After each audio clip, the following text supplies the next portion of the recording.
7 persons were rescued, 2 others were injured, and many feared trapped when a building collapsed at Lagos Street in the Garki village area of Abuja. The Federal Emergency Management Agency FEMA spokesperson Nkechi Issa confirmed the incident early Thursday morning.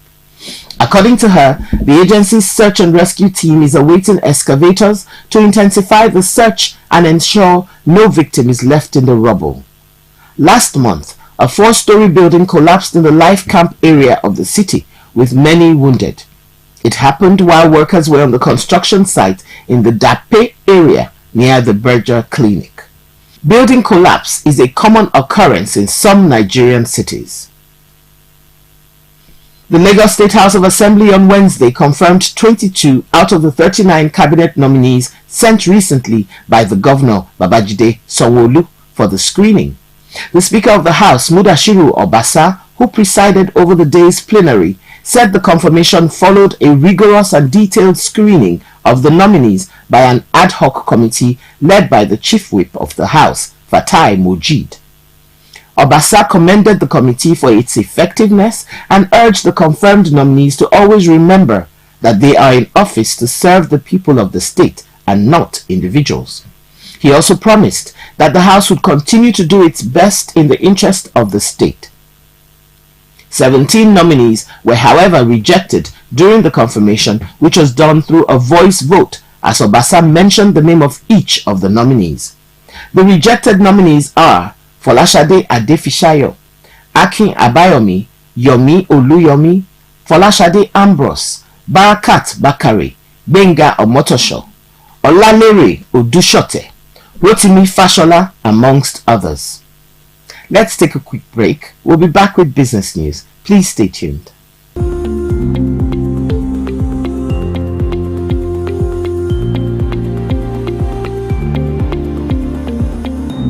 Welcome back. And now for business news. The Naira tumbled against the United States dollar at the parallel market on Wednesday, closing at 900 Naira per dollar. This came barely 2 weeks after the local currency was sold at 960 per dollar at the black market. The Naira, which had gained in recent days, returned to a downward trend as the shortage of the greenback hit the black market again. The local currency had traded between 850 Naira per dollar and 880 Naira per dollar earlier this week. On Wednesday, the Naira fell further at the parallel market, while it also fell on the investor and exporter window to 773.42 Naira per dollar. The local currency had closed at 757 Naira 10 kobo per dollar at the I&E window on Tuesday. Bureau de change operators in Lagos, Kano, Abuja and airports said the dollar traded between 895 per dollar and 905 per dollar on Wednesday.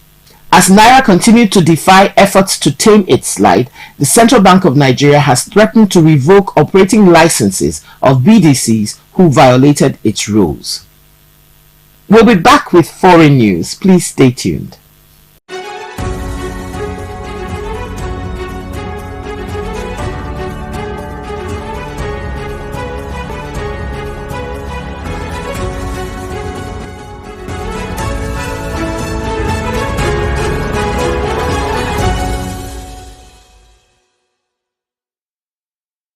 On the foreign scene, North Korea's second attempt to put a spy satellite into space has failed. 3 months after its first launch crashed into the sea. The attempt on Thursday morning failed during the third stage of its flight, state media said. For North Korean leader Kim Jong-un, a spy satellite is a coveted prize, as it would let him monitor incoming attacks and plot his own more accurately. Pyongyang's space agency has said it will try again in October. South Korea said it detected the launch of the rocket at around 3:50 local time and that it had flown through international airspace over the Yellow Sea between mainland China and the Korean peninsula. The launch prompted an emergency warning in Japan's southernmost Okinawa prefecture minutes later, urging residents to take cover indoors. The alert was lifted after about 20 minutes. Condemning the launch, Japanese Prime Minister Fumio Kishida said, "Behavior like this goes against the United Nations resolutions and we are already firmly protesting." The US urged North Korea to refrain from further threatening activity and called on Pyongyang to engage in serious diplomacy. But although Thursday's failure will have been disappointing for Pyongyang, it appears they've made progress. A news report in state-run KCNA blamed the failure on an error in the emergency blasting system during the third stage flight and said the problem was not a big issue. Up next is sports news. Join us.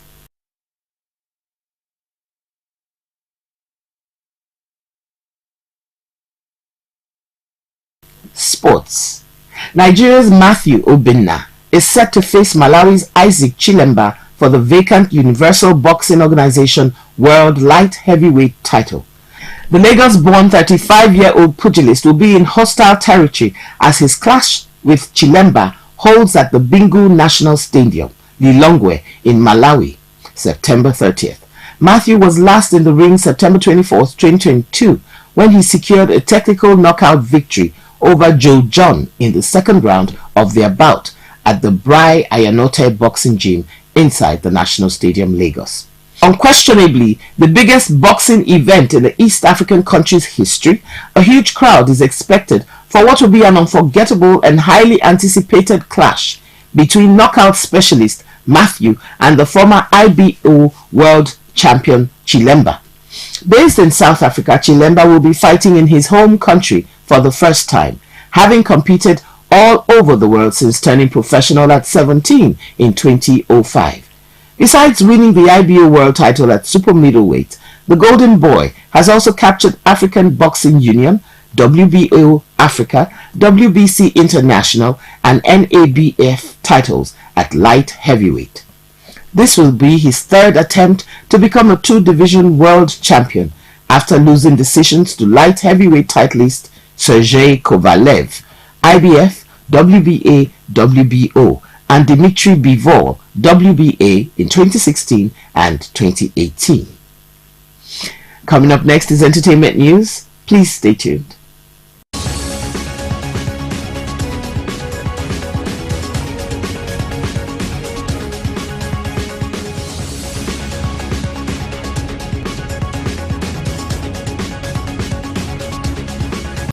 Netflix has announced the upcoming release of a new adult series titled Miss Education. Describing the show as H for hectic, the South African comedy drama follows Mbali Hadebe, who is determined to start afresh in a small university town when her mother is fingered for corruption. With the scandal ruining her IT girl status and sending her straight to the cancelled list, she is forced to think of a reinvention strategy with the help of a couple of misfit friends while dealing with a school crush and haters. The series features Buntu Petse, Lunga Shabalala, Baby Chele, Prev Reddy, among others. It was produced by Burnt Onion Productions. The show is written by Luwazi Mvuzi, Suni Faba, Tumi Morake, Brad Katzen, amongst others. Miss Education is set to launch exclusively on Netflix on September 15th, 2023. And that has been the news produced by Tomiloba Abolari. I am Gloria Anozie Young. Thank you so much for watching. Have a lovely day.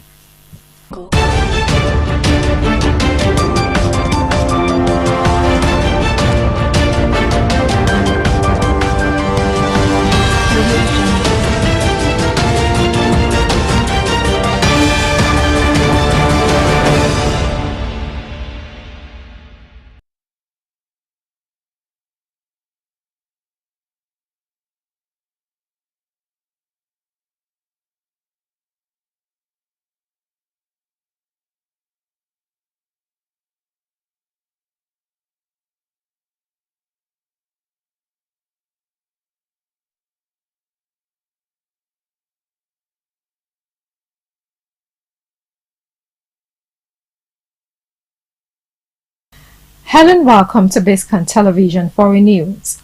I am Stella Para. We'll begin with some of the headlines. India becomes first nation to land spacecraft near Moon's South Pole. BRICS leaders weigh expanding membership at summit. Greek fires rage after migrant tragedy near border. And Israeli Arabs demand action over spike in murders linked to organized crime. We'll bring you details after the short break.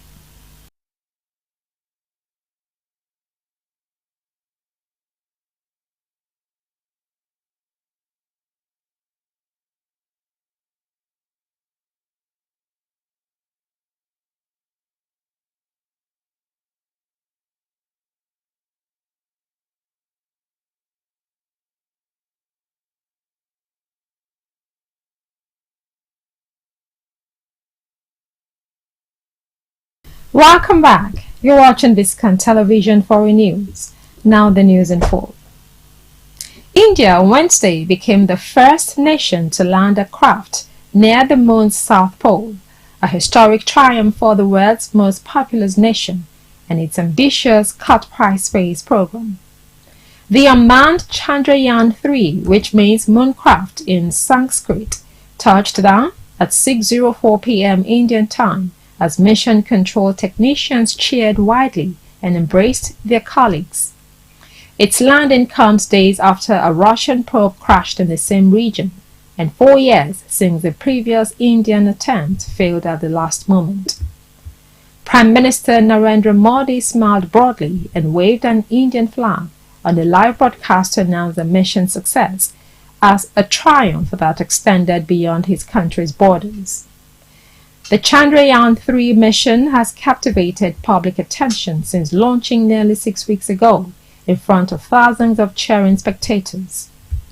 Politicians staged Hindu prayer rituals to wish for the mission's success, and school children followed the final moments of the landing from live broadcasts in classrooms.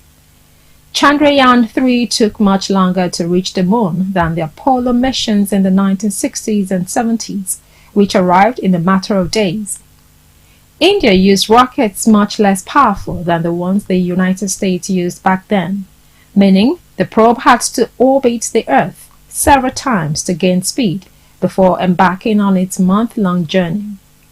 The lander, Vikram, which means valor in Sanskrit, detached from its propulsion module last week and has been sending images of the moon's surface since entering lunar orbit on August 5.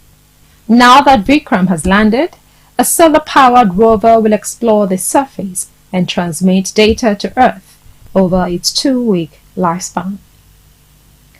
The 5 BRICS nations are open to expanding the club to new members, South African President Cyril Ramaphosa said, as it pursues greater clout in shaping the world order.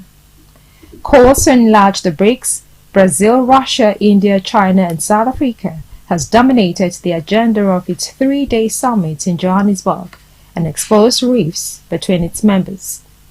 China is seeking to rapidly grow the BRICS amid rising competition with the United States, but the bloc's other major power, India, is wary of the intentions of its geopolitical rival. Nearly 24 countries have formally applied to join the BRICS, officials say, which accounts for 40% of the world's population and a quarter of the global economy. Some 50 heads of state and government have joined BRICS leaders in Johannesburg. The BRICS are a disparate mix of big and small economies, democratic and authoritarian states, but share a collective desire to challenge the Western-led global order they say does not serve their interest or rising clout. The group operates on consensus, and officials said the BRICS leaders were deliberating criteria for admitting new members. On Wednesday, Ramaphosa told the summit that support for expansion has been articulated by all BRICS members. Now, fires that have claimed 20 lives in Greece are still burning out of control in foothills near Athens and the Evros region near the border with Turkey. 18 of those killed are thought to be refugees and migrants who crossed the border recently, hiding in forest north of the city of Alexandroupolis. Greece has expressed its deepest sorrow for the deaths in the Dadia forest close to the Turkish border. For 5 days, fires have burned near the city and west along the coast. Firefighters are also trying to stop a fire spreading from the slopes of Mount Panitha to the northwest of Athens. Their efforts have been hindered by strong winds and searing heat of up to 40 centigrades. The victims were found on Tuesday by the fire service near a shack outside the village of Avantas, to the north of Alexandropolis. Migrants and refugees trying to reach the European Union face many perils, such as being beaten, robbed, arrested, forced back across the border, or drowning in the Mediterranean. Now, the risks also include the ring of fire in northern Greece. All the dead were male, and 2 were minors, according to local coroner Pavlos Pavlidis, who said the bodies were found within a 500 meters radius, some near a sheep pen, according to reports. Now, one of Russia's leading military figures, General Sergei Surovikin, has reportedly lost his job as Air Force Chief after weeks of speculation about his disappearance from public view. Newsmen said he had been relieved of his post, citing a source. For several months, General Surovikin was in charge of Russia's full-scale invasion of Ukraine, but he has not been seen since the Wagner mutiny in June. Observers believe his removal dates back to the botched rebellion. One Russian report quoted a defense ministry source that said he has been dismissed because of a transfer to a new job, and he was now on a short vacation. His role as head of aerospace forces has been taken on by Air Force Chief of Staff General Viktor Avzalov, RIA Novosti adds. During the hours that Wagner mercenaries marched towards Moscow on 24 June, General Surovikin appeared in a video appealing to them to return to base. But his awkward performance was later compared to a hostage-style video. The general was known to have good relations with Wagner chief Yevgeny Prigozhin, who reserved his loathing for other figures in the defense hierarchy. In the weeks after the June revolt, there were unconfirmed reports by Russian military bloggers that General Surovikin had been detained for questioning. But officials denied he was being held in a pre-trial detention center, and one retired general said that he was merely resting and unavailable. General Surovikin, a 56-year-old veteran of the Soviet campaign in Afghanistan in the 1980s, was given the nickname General Armageddon for his brutal tactics in Syria. We'll take a short break now. When we come back, we'll continue with the rest of the news. Stay tuned.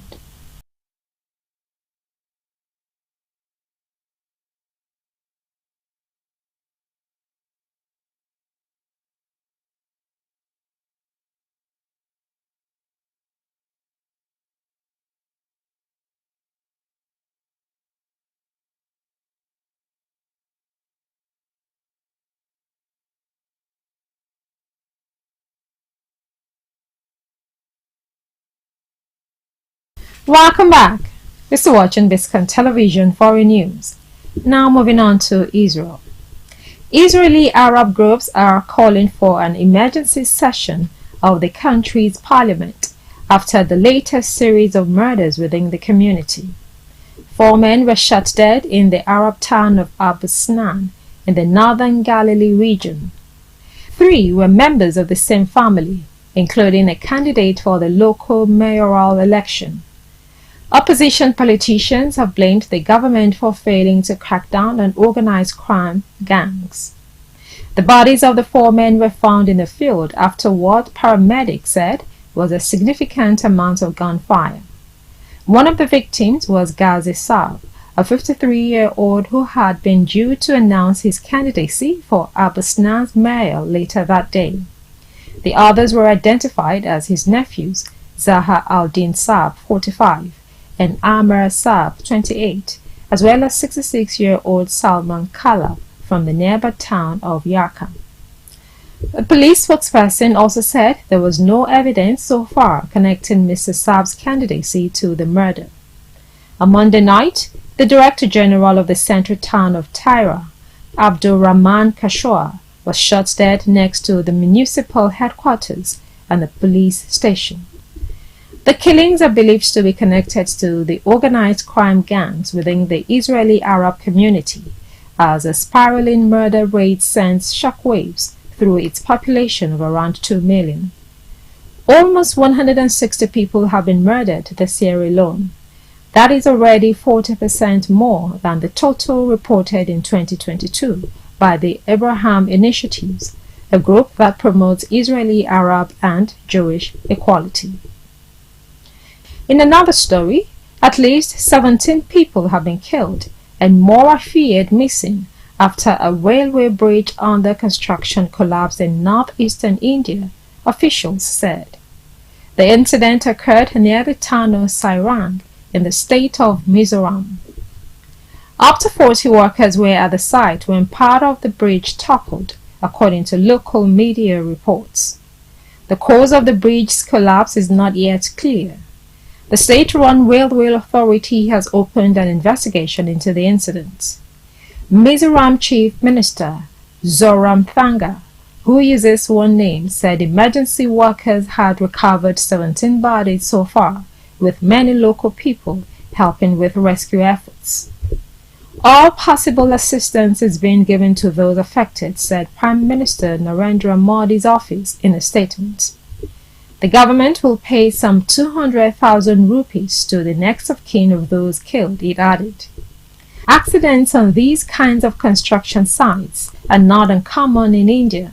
In October last year, more than 140 people were killed in Gujarat when a pedestrian suspension bridge collapsed in India's western state of Gujarat. Away from that, police in Pakistan have arrested the owner of a cable car that left 8 people stranded and dangling over a ravine when it malfunctioned. The incident in Khyber Pakhtunkhwa sparked a massive rescue operation lasting more than 12 hours. Officers detained Gulzarin on multiple charges including endangering valuable lives and negligence. The arrest comes after a child who was trapped in the chairlift said he feared it was over during the ordeal. A military chopper rescued one trapped child, while zipline experts recovered the rest of the group after dark. The group had been on their way to school when 2 of the car's cables snapped.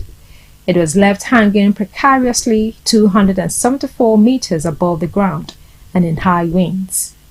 Pakistan's army said the rescue mission had been extremely difficult and dangerous. 6 children aged between 10 and 16 years old were trapped, along with 2 adults. One of the children, a teenage boy, has a heart condition and was unconscious for several hours. An adult on board named Gulfaraz told local media. The cable car links the village of Jangri to Batangi, where the school is located. The cable car is a popular and cheap mode of transport to get across the Alai Valley, cutting a 2-hour road journey through mountainous terrain for just 4 minutes. And that's it on Biscon Television Foreign News, compiled and produced by Tomiloba Bolari. I am Stella Para. Thank you for watching.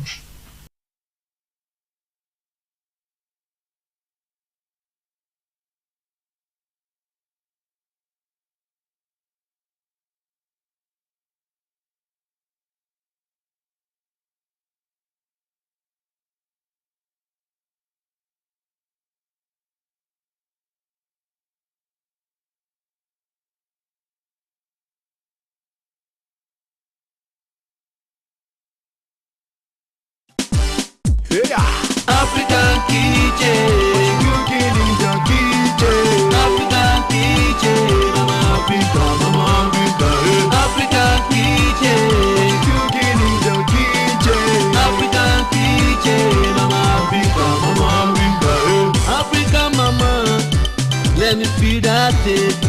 I can't wait no longer, but I'm still on fire. Now give me the chair, give me the table, give me the bowl, make I wash my hands. African DJ, African DJ, African DJ,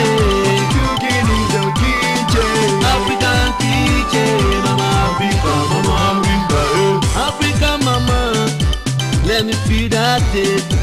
I can't wait no longer for the steel on fire. Now give me the chair, give me the table, give me the bowl, make I wash my... When you sleep and you wake up, you discover you're still alive. You raise up both hands and you're able to raise them. Raise up both legs and you're able to walk. You open your mouth and you're able to talk and you can hear yourself. What else will you do other than to give thanks and praises unto your Maker? On this note, we are giving thanks to Almighty God for making it possible for you and I to be part of this another episode of African Kitchen today. So I'm welcoming you to another episode of African Kitchen. I am your host, Buki Ogunote, and today we are going to be doing the same business but in different way, bringing in how to prepare something different. What am I talking about? You're going to get to know about it when my guest comes in. Thank you for joining me. Your number one television cookery program has come on air. So go and call everybody and stay glued to the channel. I'll be right back with my guest because the program is here. Buki Ogunote is my name. I'll see you after this time. Join me as I go to wash my hand and prepare for my guest.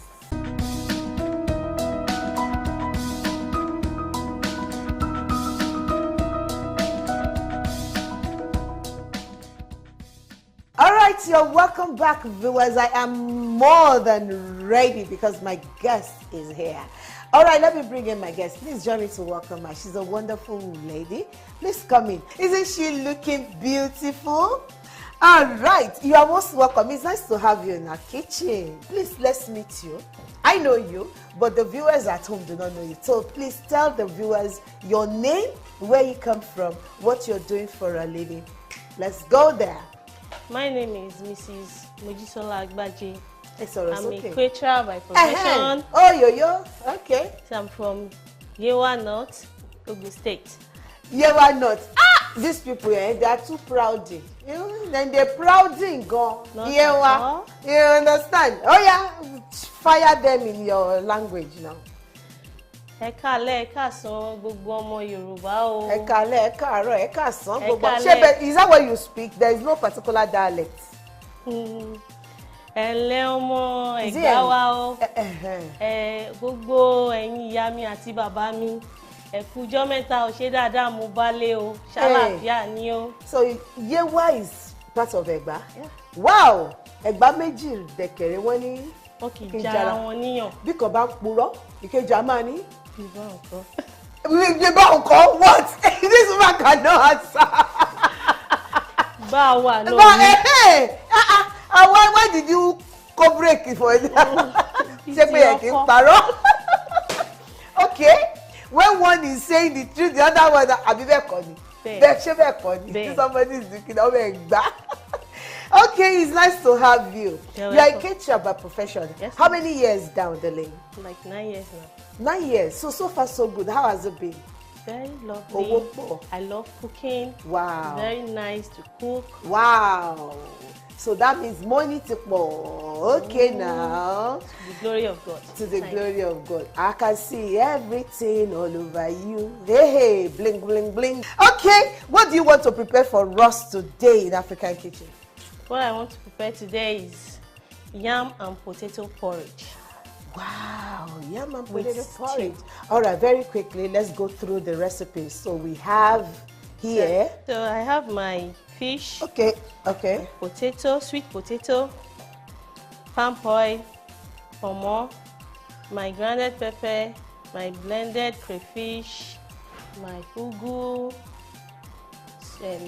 salt to taste, and soupy seasoning cube. Okay, and my yam. The yam. Remember we said we're going to mix yam and sweet potato together. Most of you might be like, yam and sweet potato. Yes, the outcome will be wonderful. I tell you, the outcome will be wonderful. Potato and yam, sweet potato and yam porridge. That's what we are preparing. And the yam is done as it is. So now, what do we start with? Go ahead. I'll add my sweet potato. this sweet potato has been boiled, yes. And if you want to have a quicker result, you can boil the sweet potato with the peels behind it. You know, once you boil everything, the sweet potato doesn't take time before it gets softened. You now remove the back straight away once, and you go like that. That one. So she's going to add the sweet potato with the yam. Yeah. Wow. Why I turn? Okay. So that one too will go in. You're going to cover. Okay. So your own style, can you quickly run over it? How do you? Are you going to pour? Abi, you prepare the sauce. I'm going to fry the stew. Okay, so I'm going to fry it separate. Okay. No, let's move to action. Let's do that. While this is boiling, I'll have to fry my sauce. That means my stew for the yam potato sauce. Is this pot not too small? It's okay. It's okay with the pepper. All right. Oh yeah. No, not all. You're not using all. Wow. Okay, I understand you. Oh, you just want to do it separately, and you will pour another oil here. Pour another palm oil there and the pepper. Sorry, ma. I did not know. So, but this one is okay. You can go on. Frying of the stew. Oh, all right. Please, let's go on. No wahala. Okay. I'm going to add my pepper. Is there?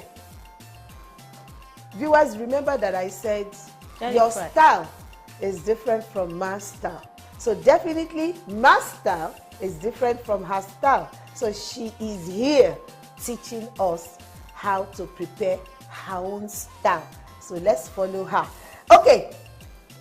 Okay. I'm going to add a little bit here. I'm going to add a little bit. Okay.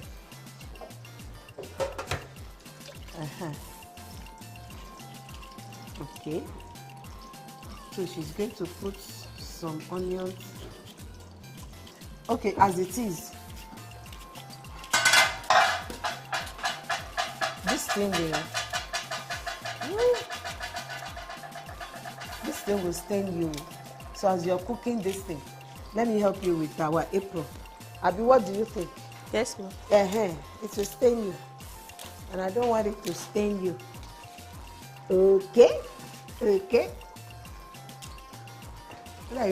Like this girl is better to cover your face with it. All right.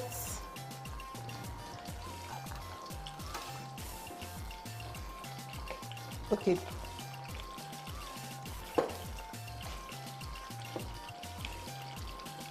She just sliced some onions into the yam and potato.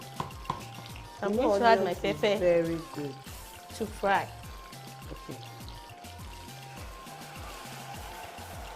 How are you doing? Yes, you're turning. Still adding it. Oh, you're still going to add pepper. Okay. I want it to fry. Okay. Okay. Okay. I'm going to add my pepper into the yam and potato. That's it. That has been cooking. I'll have to add the palm oil. Palm oil. Can I use this? Is the pepper enough? It's okay. Okay. I'm going to add my blended crayfish.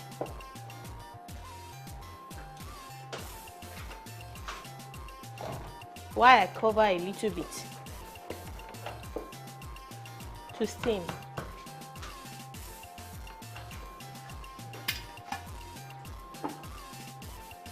So if you're asked to prepare this for say about 50-25 people, I will. How much do you think it will cost me?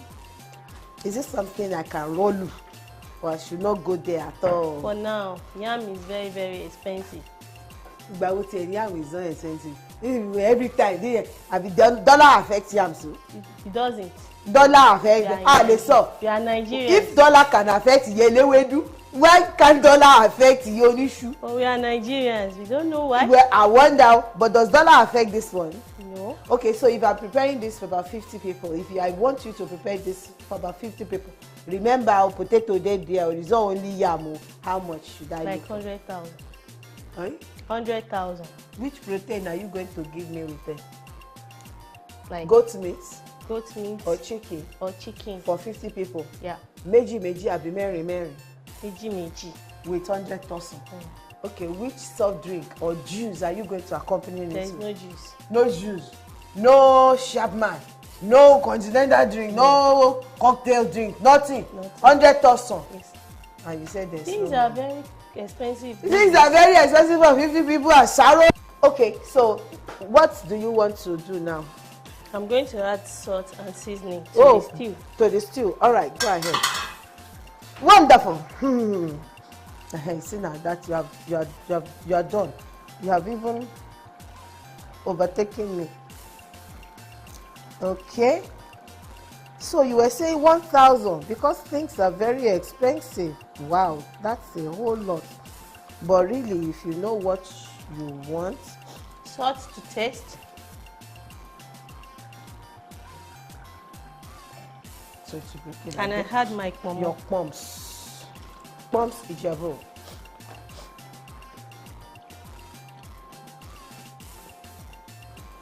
All right. I'll have to taste this. To make sure the taste is on point. How's it? I'll have to add my fish. Let them know that it's not just It's fried fish. They are fried it so that it doesn't break. Eléyìí ló ń pè ní ó máa mú ata. Oyoyo. As we are leaving this to steam, Okay. we go to the yam porridge. Thank you. Yam and potato porridge. I'll add my seasoning. We have added the soupy seasoning cubes. We are going to add salt.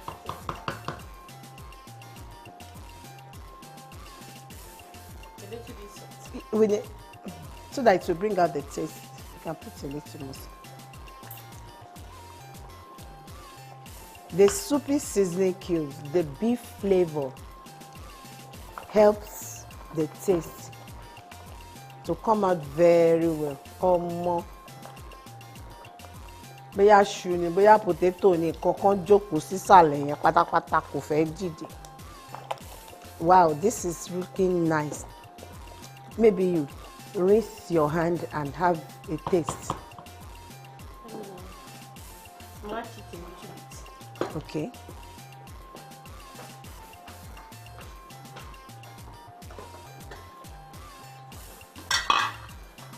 Okay.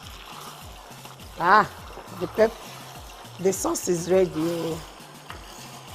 This one is dry completely. Completely fried.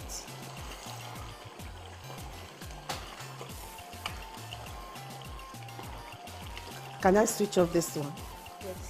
Yes. This one is okay. The viewers, the sauce is ready.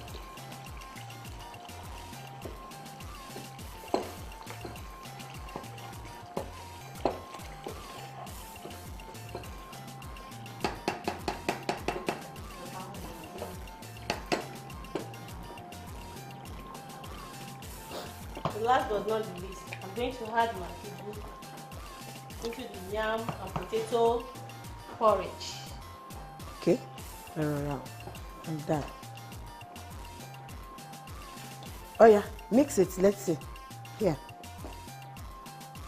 Use it to hold the pot.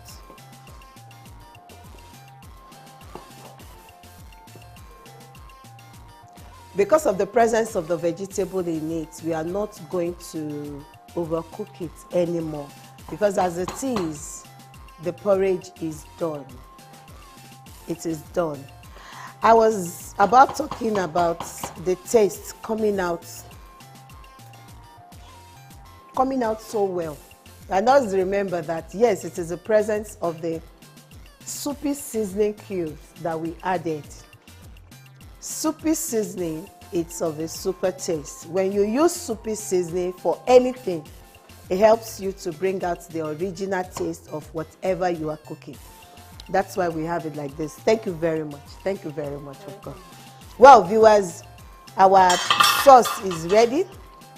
And of course, the yam and potato porridge is also ready.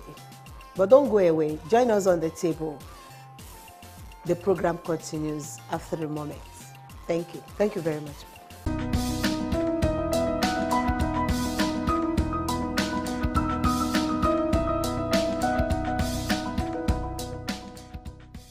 Thanks for still staying tuned, viewers. Okay, the asaro is ready. And I have a young lady who is joining us to eat this. What's your name again? My name is Rebecca Okeusi. Rebecca Okeusi. Rebecca Okeusi is a beautician, Abi. No, What are you doing? A student? I'm a student and makeup. Makeup student. Okay, she's joining us to eat this. All right, viewers, let's eat this. I will be right back to let you know how far.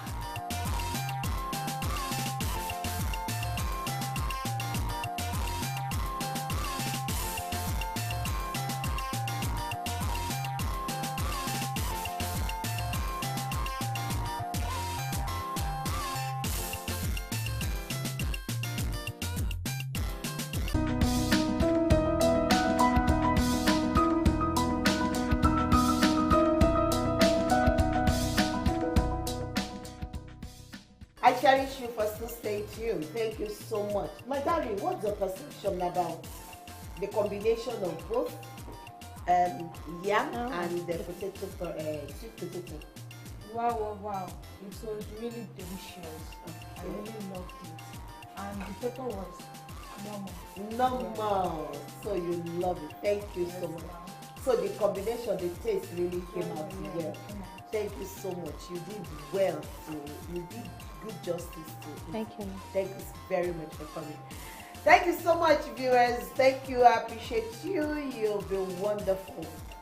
This is combination of yam and potato porridge. Not too difficult to prepare, depending on how spicy you love your food to be. So you're free to add pepper as much as you want. And you're free to add anything inside your sauce. Either add assorted meat, you want to shred chicken, you want to go extra mile to put goat meat, now your food. So do whatever you like. So prepare yours and enjoy it. If you want to send us feedback on how you feel, we wouldn't mind. All right then. Thank you, my darling. Thanks for coming. Viewers, I have to run. Thank you so much for staying tuned. Thank you for being part of this episode. Join me again as we take another trip next week with another episode of African Kitchen. I remain Buki Ogunote. To everyone who's been part of this particular production, I say thank you. God bless you. Until next week, from me and my guests to say bye. Bye. God bless you.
On the beat.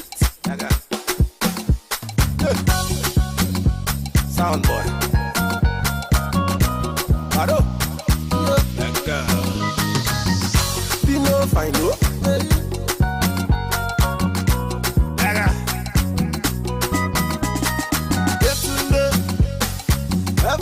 and day you like to salmon kwe.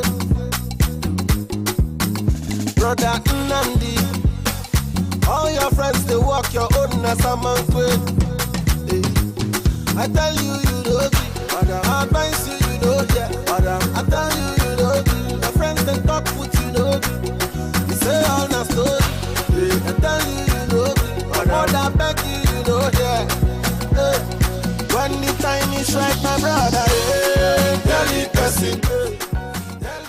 He's made his mistakes, he's learned from them, and he has so much to share. Our country, Nigeria, is just 58 years old. And we all know how far we have struggled and trudged on, stumbled through. But here we are, we're still standing. There's a lot to be happy for. Having said that, there are a number of valuable lessons that we as individuals and as Nigerians and as a country can learn from the Ikoyi Club. And I'm sure many of these will be shared and experienced this evening as we talk and discuss and listen to some wonderful speeches which shall be shared. The Ikoyi Club, a club of diverse membership, where all members are equal, where the values of friendship and respect for the rule of law, camaraderie of harmony through recreation is definitely guaranteed. Ladies and gentlemen, Your Excellencies, what a wonderful evening ahead.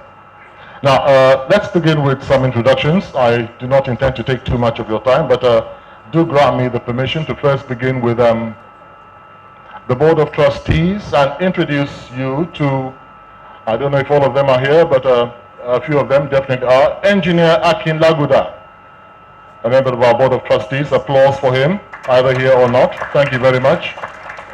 Mr. Alaba Ogundipe, member of our Board of Trustees. Okupe, I beg you.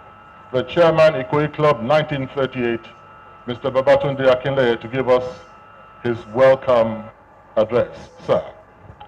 Of Lagos State. My apologies, I'll start again. Your Excellency, the Vice President of the Federal Republic of Nigeria, Professor Yemi Osinbajo.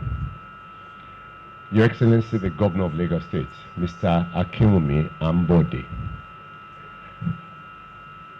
The trustees, the General Committee of Ikoyi Club, members of Ikoyi Club, and our dear guests. It is September again. Ikoyi Club is a place with traditions. Part of these traditions is that every September we celebrate our club anniversary in the week that has the 29th of September. Because this club came into existence on the 29th of September 1938. As a result of that, we are 80 years this year. Yeah, I think we deserve a round of applause. Thank you very much.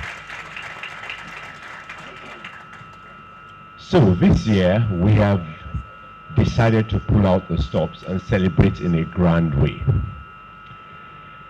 To further reinforce the need to do so, we looked at picking a project that would be a significant mark for this occasion. And we all agreed there was a need to look at our iconic rotunda. We are a place with processes. We're very strict about our budgets, so we don't start a project until we have total funding for it. So we need to arrange funding. We're very fortunate to gain the support of His Excellency, the Governor of Lagos State, Mr. Akinwumi Ambode.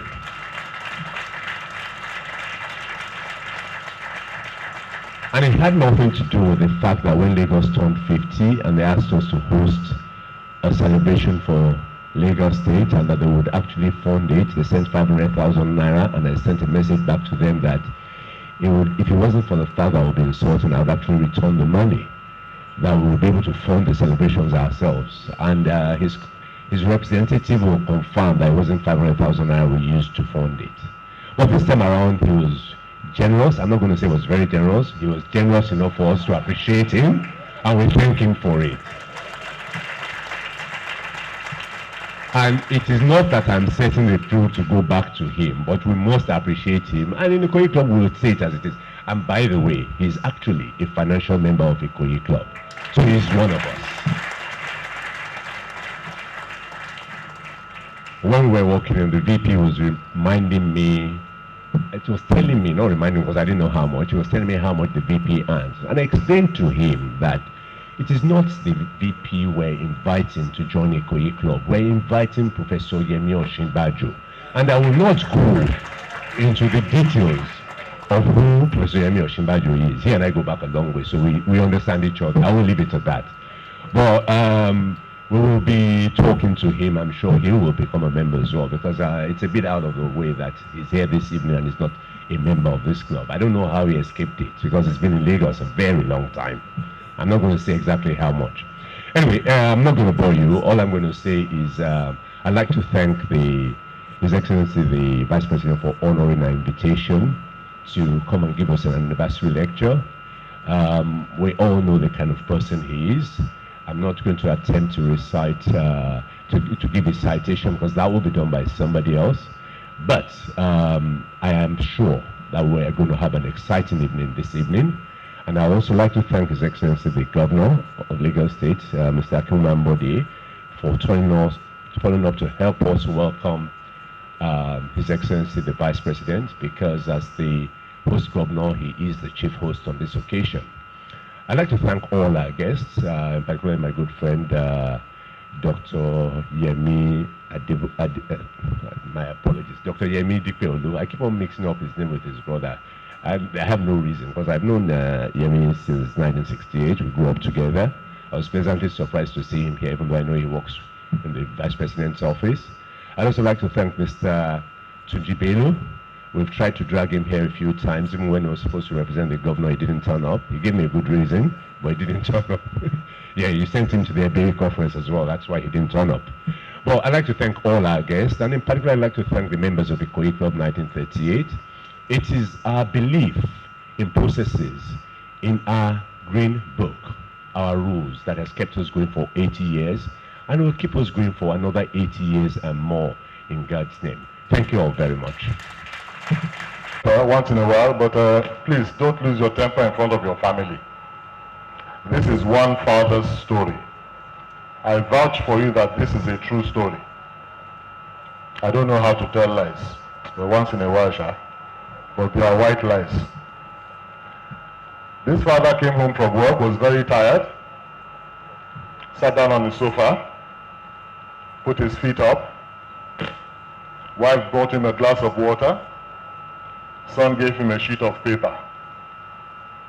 On the sheet of paper, he saw English language, 17%, biology, 35%, maths, 40%, physics, 37%, chemistry, 42%, econs, 12%, agric science, 19%, religious knowledge, absent, geography, 22%. He lost his temper. Remember what I said? Never lose your temper in front of your family. He got mad. He yelled out, "What is this? You're all the time on the phone, WhatsApp, social media, Facebook. How dare you show me such marks?" The wife told him, "Be patient, my dear. Cool down. Shut up. Nobody has ever failed in my family before." Wife said, "Oh, really? No one in my family ever performed below second position." I'm sure our fathers told us that. But that is when the son who now handed him the paper told him, "Daddy, I'm sorry, I was just cleaning up the old cupboard and I saw this your old school report. Dated 27 July 1980. Never lose your temper anyhow. Please, advise." Okay, we need to hear some words from home. No other better person to give us a wonderful anniversary goodwill message than His Excellency himself. the Governor of Lagos State. Please welcome, put your hands together, Mr. Kinmi Ambodu.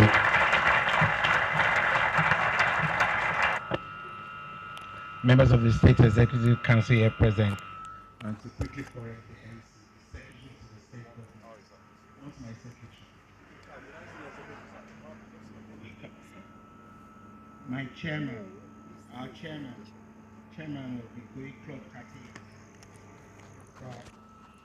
1938, Mr. Babatunde Akinleye, our past presidents, members of the Board of Trustees, the executive committees and various chairmen of the different sections. I must say that I'm very happy to welcome you all to this auspicious occasion of the 80th anniversary lecture of the Koi Club, termed the Koi Club at 80, setting the tone for nation building. Just like the chairman said, I'm glad to say that I've been a member of the Koi Club for over 10 years. When I was not actually designed to become a patron. But again, as we were walking down this way, you know, I had a little message from the Vice President that, you know, the subscription is too expensive. And I remember, so I reminded the chairman that I remember my first payment, step my bounds. I'm just a floor member and I'm just a financial member. I will say that maybe the chairman with other members and past presidents will give our vice president an automatic membership while I pay the dues.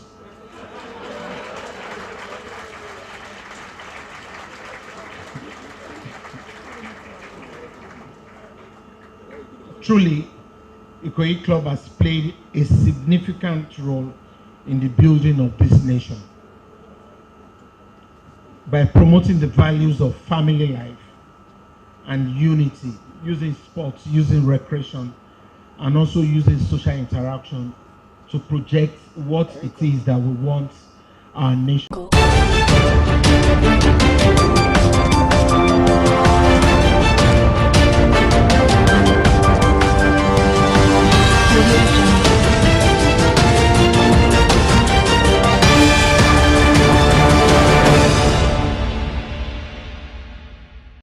Hello, welcome to Biscon Television News. I am Gloria Anozie-Young. First, the headlines. On the national scene, Federal Housing Authority to construct Golden Jubilee estates in 6 geopolitical zones. Assembly drops Abayomi, 16 Sanwo-Olu nominees, confirms 22. Business, Naira tumbles to 900 per dollar. CBN vows BDC operators clamp down. Foreign, North Korea's second spy satellite launch fails. Sports, Nigerians Obinna gets UBO world title chance. And now the news in full. The Federal Housing Authority on Wednesday disclosed that plans have been concluded to construct Golden Jubilee estates across the 6 geopolitical zones in the country. The Managing Director and Chief Executive Officer FHA, Benga Ashafa, made this revelation in Abuja on Wednesday at the official unveiling of the Golden Jubilee logo and theme in celebration of the authority at 50. According to Ashafa, the groundbreaking of the Golden Jubilee estate was done recently at the Mbora district of the Federal Capital Territory. He, however, noted that the housing project would be realized through a public sector partnership, adding that many companies have lined up to be part of the project. Ashafa further noted that the project is going to be a 24-month project and FHA will soon start inviting interested bidders who will be part of the construction. He went on to state that the purpose of the celebration was to recognize and celebrate those who have been part of the success story of the authority over the years. He added that FHA was also celebrating the impact it had made in providing quality and affordable housing to Nigerians. 37 persons were rescued, 2 others were injured and many feared trapped when a building collapsed at Lagos Street in the Garki village area of Abuja. The Federal Emergency Management Agency FEMA spokesperson Nkechi Issa confirmed the incident early Thursday morning. According to her, the agency's search and rescue team is awaiting excavators to intensify the search and ensure no victim is left in the rubble.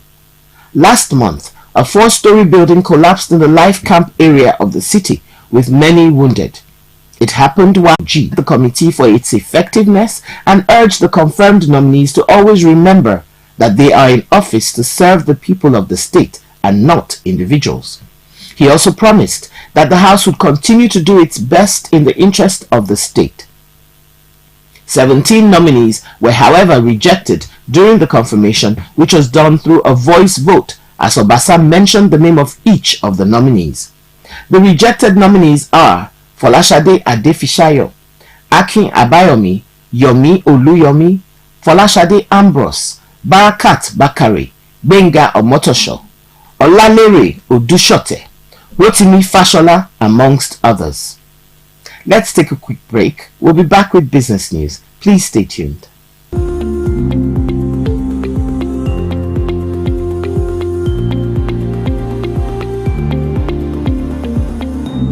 Welcome back. And now for business news.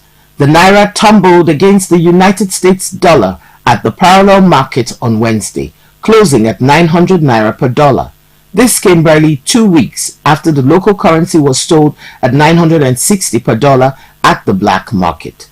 The Naira, which had gained in recent days, returned to a downward trend as the shortage of the greenback hit the black market again. The local currency had traded between 850 Naira per dollar and 880 Naira per dollar earlier this week. On Wednesday, the Naira fell further at the parallel market, while it also fell on the investor and exporter window to 773.42 Naira per dollar. The local currency had closed at 757 Naira 10 kobo per dollar at the I&E window on Tuesday. Bureau de change operators in Lagos, Kano, Abuja and airports said the dollar traded between 895 per dollar and 905 per dollar on Wednesday. As Naira continued to defy efforts to tame its slide, the Central Bank of Nigeria has threatened to revoke operating licenses of BDCs who violated its rules. We'll be back with foreign news. Please stay tuned.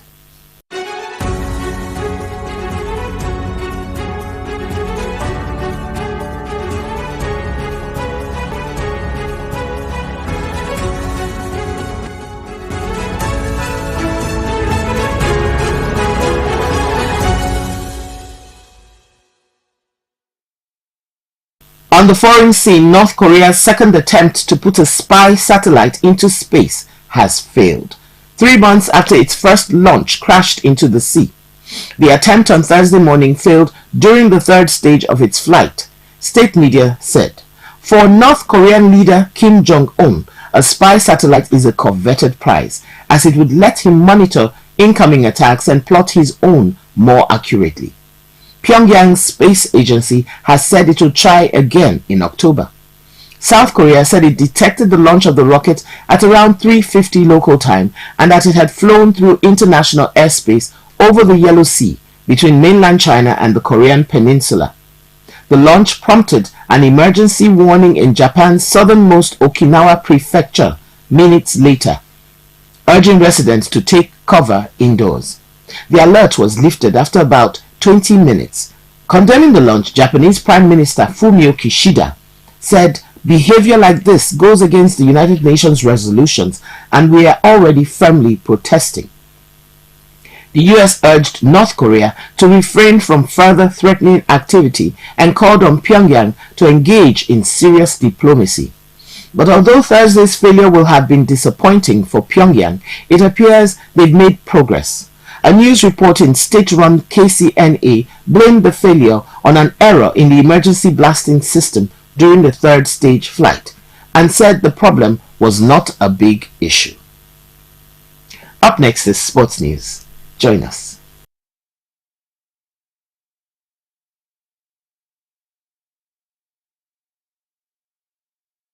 Sports. Nigeria's Matthew Obinna is set to face Malawi's Isaac Chilemba for the vacant Universal Boxing Organization World Light Heavyweight title. The Lagos-born 35-year-old pugilist will be in hostile territory as his clash with Chilemba holds at the Bingu National Stadium, Lilongwe, in Malawi, September 30th. Matthew was last in the ring September 24th, 2022, when he secured a technical knockout victory over Joe John in the second round of their bout at the Brai Ayanote Boxing Gym inside the National Stadium, Lagos. Unquestionably, the biggest boxing event in the East African country's history, a huge crowd is expected for what will be an unforgettable and highly anticipated clash between knockout specialist Matthew and the former IBO world champion Chilemba. Based in South Africa, Chilemba will be fighting in his home country for the first time, having competed all over the world since turning professional at 17 in 2005.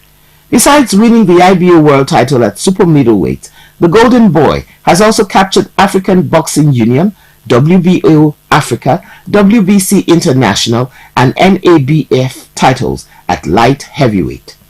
This will be his third attempt to become a two-division world champion after losing decisions to light heavyweight titleist Sergey Kovalev, IBF, WBA, WBO, and Dmitry Bivol, WBA, in 2016 and 2018. Coming up next is entertainment news. Please stay tuned.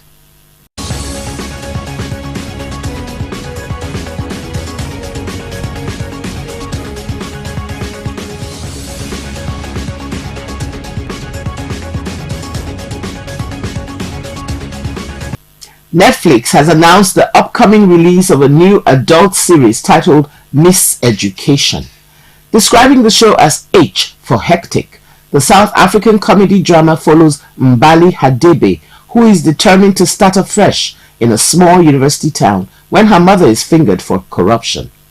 With the scandal ruining her IT girl status and sending her straight to the cancelled list, she is forced to think of a reinvention strategy with the help of a couple of misfit friends while dealing with a school crush and haters. The series features Buntu Petse, Lunga Shabalala, Baby Chelly, Prev Reddy, among others. It was produced by Burnt Onion Productions. The show is written by Luwazi Mvuzi, Suni Faba, Tumi Morake, Brad Katzen, amongst others. Miss Education is set to launch exclusively on Netflix on September 15th, 2023. And that has been the news produced by Tomiloba Abolari. I am Gloria Anozie Young. Thank you so much for watching. Have a lovely day.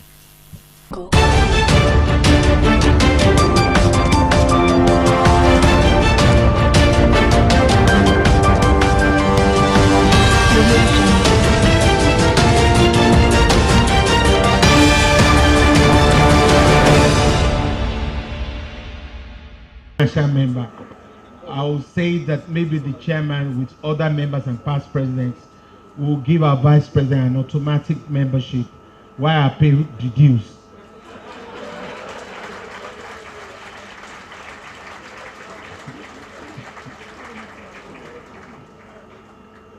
Truly, Ikoyi Club has played a significant role in the building of this nation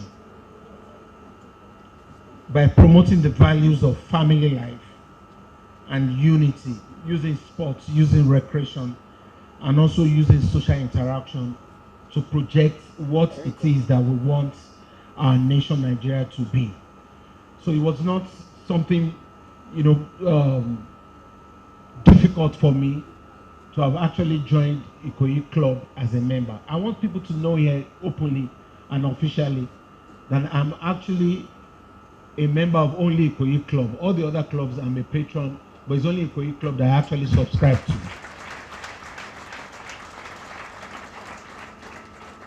And like has been said, Ikoyi Club is technically older than Nigeria. So the values that we have actually propagated in the last 80 years are things that we must continually project. And I want to also say that, the reflections of the values that I gained from this particular club has actually also reflected in the kind of performance that I've laid my hands on in the last 3.5 years as the governor of Lagos State.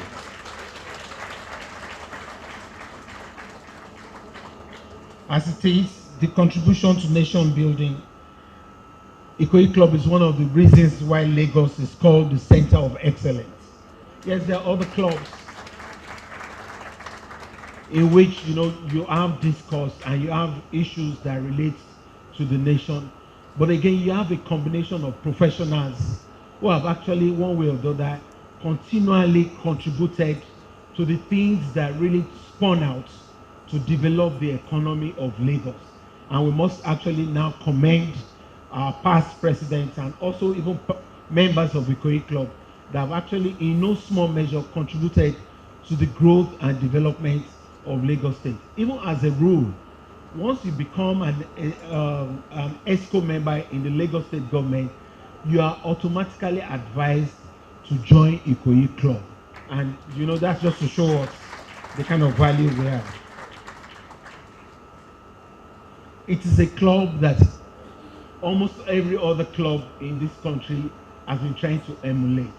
And I just want the president and other members of this club to keep the values that have been enshrined in the tenets of this club, to keep it alive and to keep it growing. I want to openly also commend, which I actually told the president, it's been a while I came in here. I'm totally amazed and impressed about the improvements of what I've seen around. And I must commend, past presidents also, that at least we've kept the values of this club and the aesthetics cannot even get better. And if you compare it to other clubs also in the city, you can see that the aesthetics of the Ikoyi Club has been maintained, sustained, and I want to just commend you for that. So I believe strongly that the values that we bring as a government, which is what we've been trying to pursue in the last 3.5 years, to say that we should create values that promotes inclusiveness, which is what Ikoyi Club is all about. It promotes inclusiveness and allows people to join this club. And in allowing everybody to have an entry into the club, we are promoting the real modern state situation that we want to promote in the country. We can point to a lot of our sportsmen who have actually come all the way from the values that we get from Ikoyi Club also. I'm very happy to associate myself with the achievements of Ikoyi Club. I want to congratulate the club at 80 and also wish to continue to promote all the values that Ikoyi Club stands for. Just like what the president, the chairman of the club said, I'm willing to continue to support the developmental values that the club has put in place. While I wish you a very big congratulations, be rest assured that our government will support you in all the projects, whatever it is that will promote the value of this club. Once again, congratulations and thank you very much. I am a bit rusty in this business of being an MC. It's been a couple of years. I've actually retired from it. That's why nobody has been seeing me for quite some time. When one of the senior members of the organizing committee asked me to come and do this event, I was about to, actually my mind was to say no. I wanted to tell him no, but in the first place he's my Oga. And if you tell your Oga no, you know the result. On the second hand, he now snipped in somewhere that the guest speaker is the vice president. I said, how can I say no? When I've always been chasing and wanting to meet the Honorable, His Excellency, the Vice President.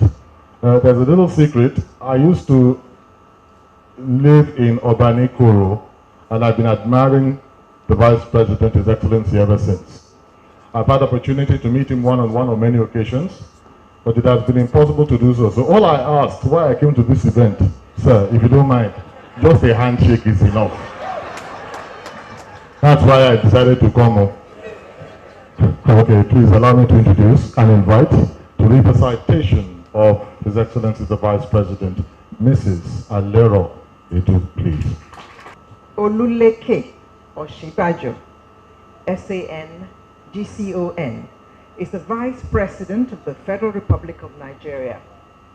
Born on March 8, 1957 at Creek Hospital, Lagos, Yemi is a professor of law and a senior advocate of Nigeria. He is married to Oludolapo Osinbajo Ni Soyode, granddaughter of the late sage and statesman Chief Obafemi Awolowo. They are blessed with 3 children. Yemi's early years in primary school were spent at Corona School, Lagos. Between 1969 and 1975, he attended Igbobi College, Yaba, where he was the winner of the State Merit Award in 1971, the School Prize for English Oratory in 1972, Adeoba Prize for English Oratory 1972 to 1975, Elias Prize for Best Performance in History, School Certificate 1973, School Prize for Literature, HSC 1975, and African Statesman Intercollegiate Best Speakers Prize in 1974.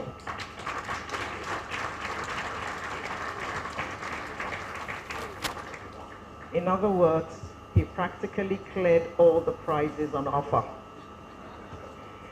Thereafter, he studied for his undergraduate degree at the University of Lagos between 1975 and 1978, when he obtained a second-class upper division degree in law. In 1979, he completed the mandatory one-year professional training at the Nigerian Law School, after which he was admitted to practice as a barrister and solicitor at Nigeria's Supreme Court. In 1980, he attended the London School of Economics and Political Science, where he obtained a Master's of Law degree. An accomplished scholar, teacher, lawyer, and administrator, Yemi is one of the nation's leading experts in the law of evidence, national and regional corporate commercial laws, and public law. From 1979 to 1980, Professor Osinbajo participated in the one-year youth service program as a legal officer with Bendel Development and Planning Authority, BDPA, in the now defunct Bendel State of Nigeria. You all really appreciate the importance of the National Youth Service at this point in our national history. In 1981, the University of Lagos engaged Professor Osinbajo as a lecturer. From 1988 to 1992, he was appointed as an advisor, legal advice and litigation to the then Attorney General of the Federation and Minister of Justice, Prince Bola Ajibola, KBE. In 1994, he became a professor of law, following which he was appointed Head of Department of Public Law, University of Lagos. Between 1999 and 2007, Yemi Osinbajo was member of Cabinet of the Lagos State Government, where he served as Attorney General and Commissioner for Justice. From 2007 to 2013, he was once again employed as a professor of law in the Department of Public Law, Faculty of Law, University of Lagos. In 2007, he became senior partner at Simmons Cooper Partners, Nigeria, a commercial law practice. He is an ordained pastor of the Redeemed Christian Church of God and an emeritus ambassador for the environment in Lagos. Professor Yemi Oluleke Osinbajo.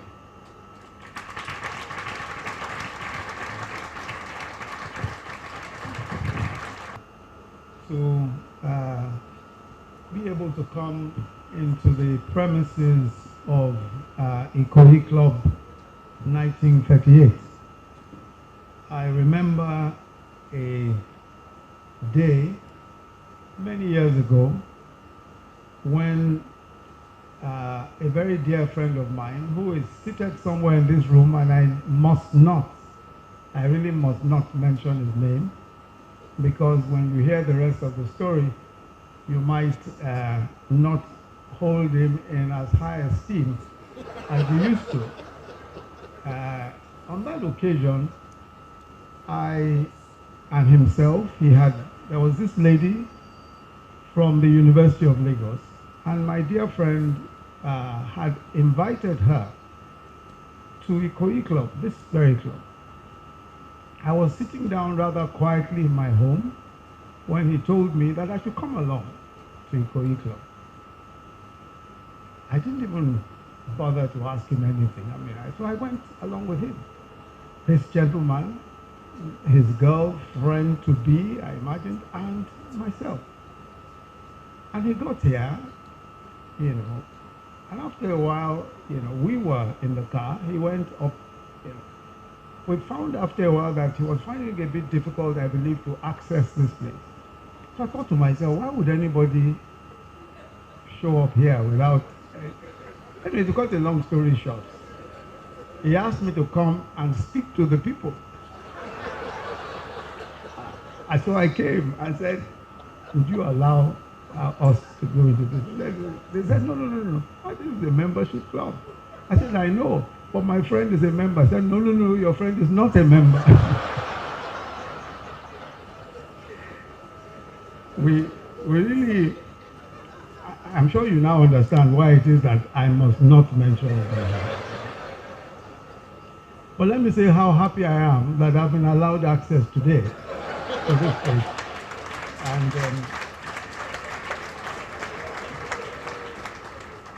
And that also my good friend, has been a member of this very august club for a very long time since then. Your Excellency, the Governor of Lagos State, Governor Akinwumi Ambode, the chairman of the Ikoyi Club 1938, my dear friend and brother, Mr. Babatunde Akinle,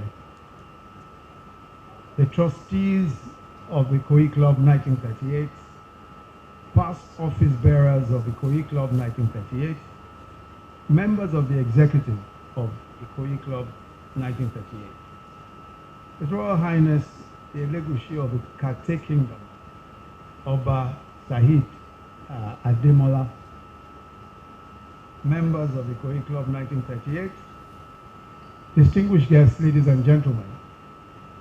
I am deeply honored to have been invited to participate in the celebration of the 80th year of the Ikoyi Club, easily Nigeria's premier recreation club.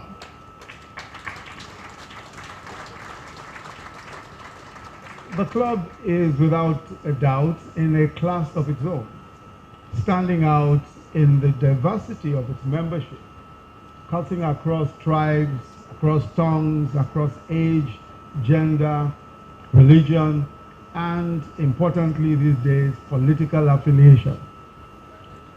I've in fact been told that your over 6,000 members come from more than 50 different countries of the world.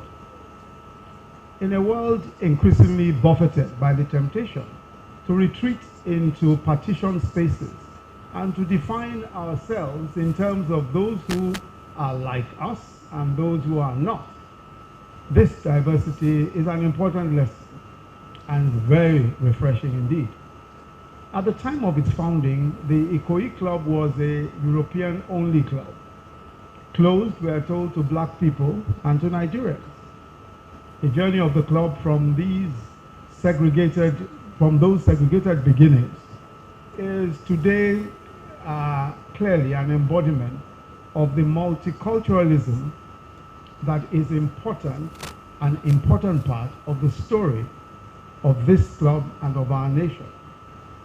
And this story should be told again and again, because it serves as a permanent reminder that divisions and prejudices are unworthy of us and can be conquered. There's also a sense in which this great club may be said to have experienced most of the years of Nigeria's history with its various twists and turns. Despite the deep political involvement of many of your members, at every phase of our history, Ikoyi Club has survived intact. From the pre-colonial to the colonial phase, independence, the First Republic, political crisis, the coups, the counter-coups, the Civil War, the short restoration of civil rule, and another military incursion, and then civil rule since 1999. Each phase has tested our resolve, individually and collectively, to remain united and to live in peace. The Ikoyi Club 1938 survived it all, getting stronger, even as it became more diverse day by day. I congratulate you again.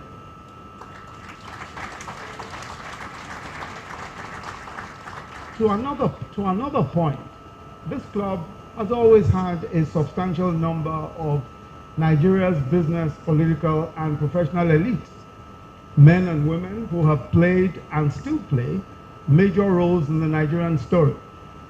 Here, in this very premises, many ideas, policies, and thoughts which have impacted and still impact our politics, our business, our professions, have been discussed and consummated. Sometimes, I'm sure, over drinks or while playing golf. There is therefore a real sense in which we can say that this club is one of those where through the years, Nigeria's development has been formally and informally debated. Perhaps this is as it should be. This is an elite community, and I say this in the most positive sense, because a hallmark of elitism is exclusivity, which isn't necessarily a good word these days. But I raise this from the point of view that whether we like it or not, the elite in most societies are its pathfinders. In developing societies in particular, such as ours, this role of the pathfinder that the elite find themselves playing is a crucial one. It is my thesis that the privileged or the elite, both individually and collectively, have a responsibility, an obligation to society to plan it, to organize it, to order it, to reorder it when necessary, but above all to make sacrifices for it, for the maximum benefit of all. This is the burden of privilege. This is the burden of elitism. It is their obligation, and I'm referring now to the elite, to individually and collectively chart the course for millions. They define and house the ethos and the public sense of the people. It is the expected role to find common cause across professions, across vocations, across ethnicities and faiths, defining the minimum terms and conditions for the safety, security, the growth and prosperity of the community. It is their role to define clearly what is lofty, what is noble, what is deserving of honor, and how these values can be sustained, how they can be preserved and enforced. This is the burden of privilege. In French, they say, noblesse oblige. Nobility obligates, or perhaps more correctly, for our purpose, privilege obligates. The privileged position of the political, business, and religious elite in any society is not merely for status.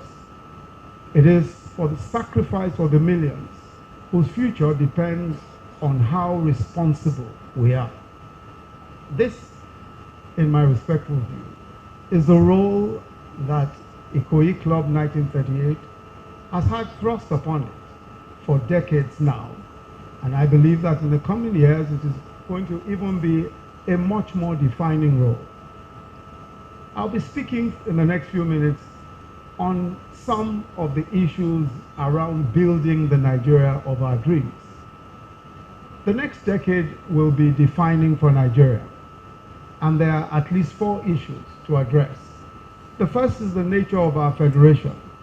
The second is poverty. The third is governance, especially corruption. The fourth is some of the effects of climate change.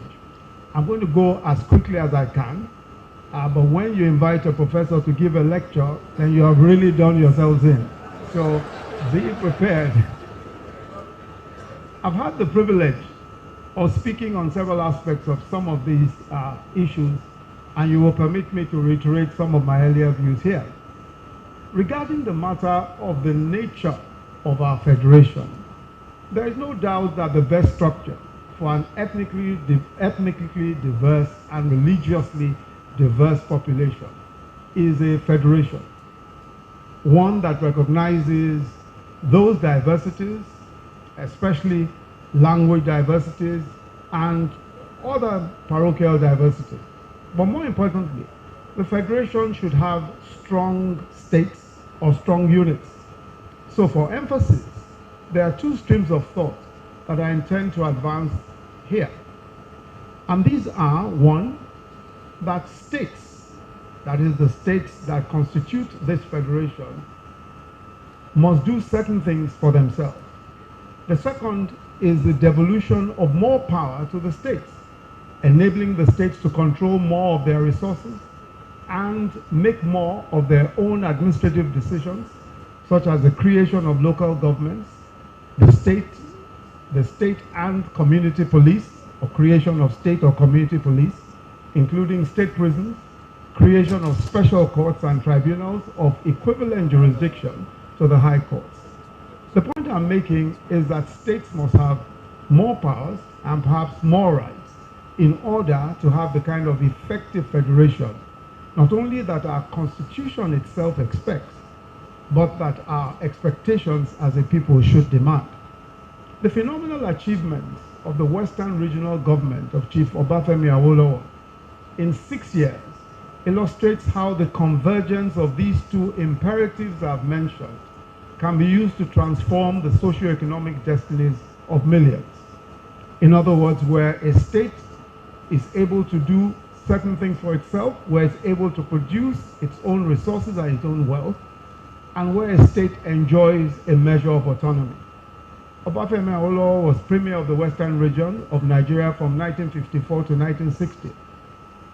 The Western region is what today constitutes Oyo, Ogun, Ondo, Ekiti, Osun, some parts of Kwara, Kogi, Edo, and Delta, Lagos as far as Jibo, Ikeja, and Agege. Now, the 6-year period of the Awolowo government is often cited as one of the most progressive of any government in the developing world.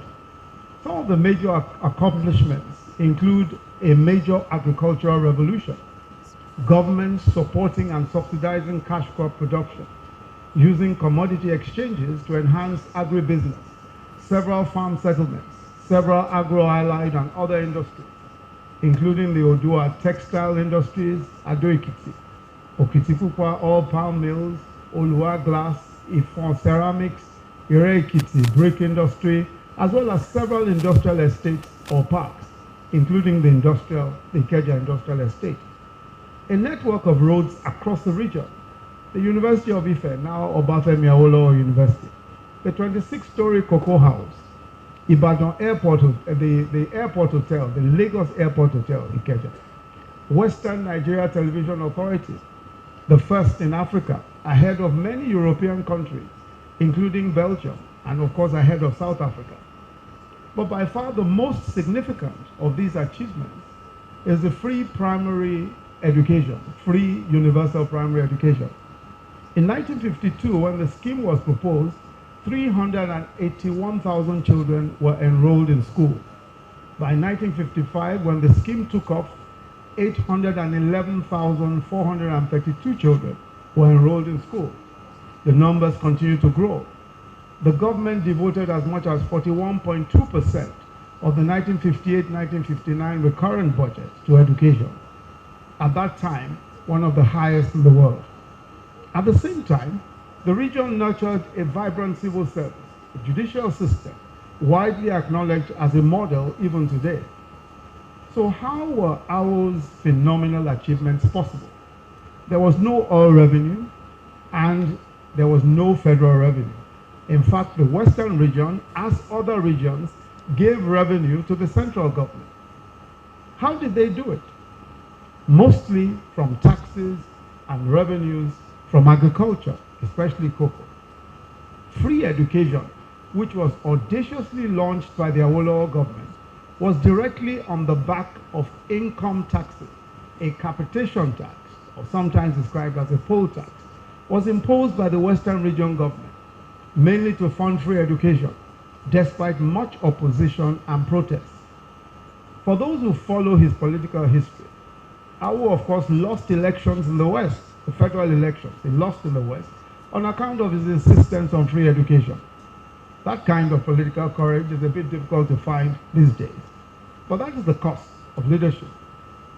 The truth is that the combination of visionary leadership and strong autonomous states is a winning formula for economic development. And that is really as simple as it is. So Awo was also a visionary leader, but he also had, Awo was a visionary leader, but he also had an autonomous region behind him. For the processes of creating stronger subnationals is possible today, even without making major changes.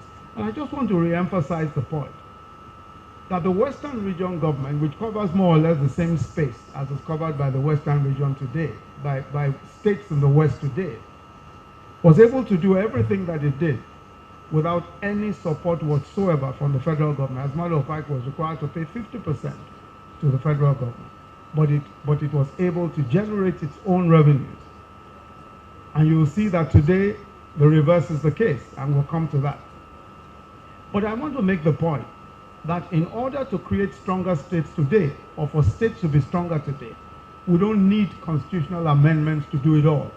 There are several provisions existing today, including Supreme Court decisions, which have clearly established that we can indeed create more autonomous states if we're willing to do so.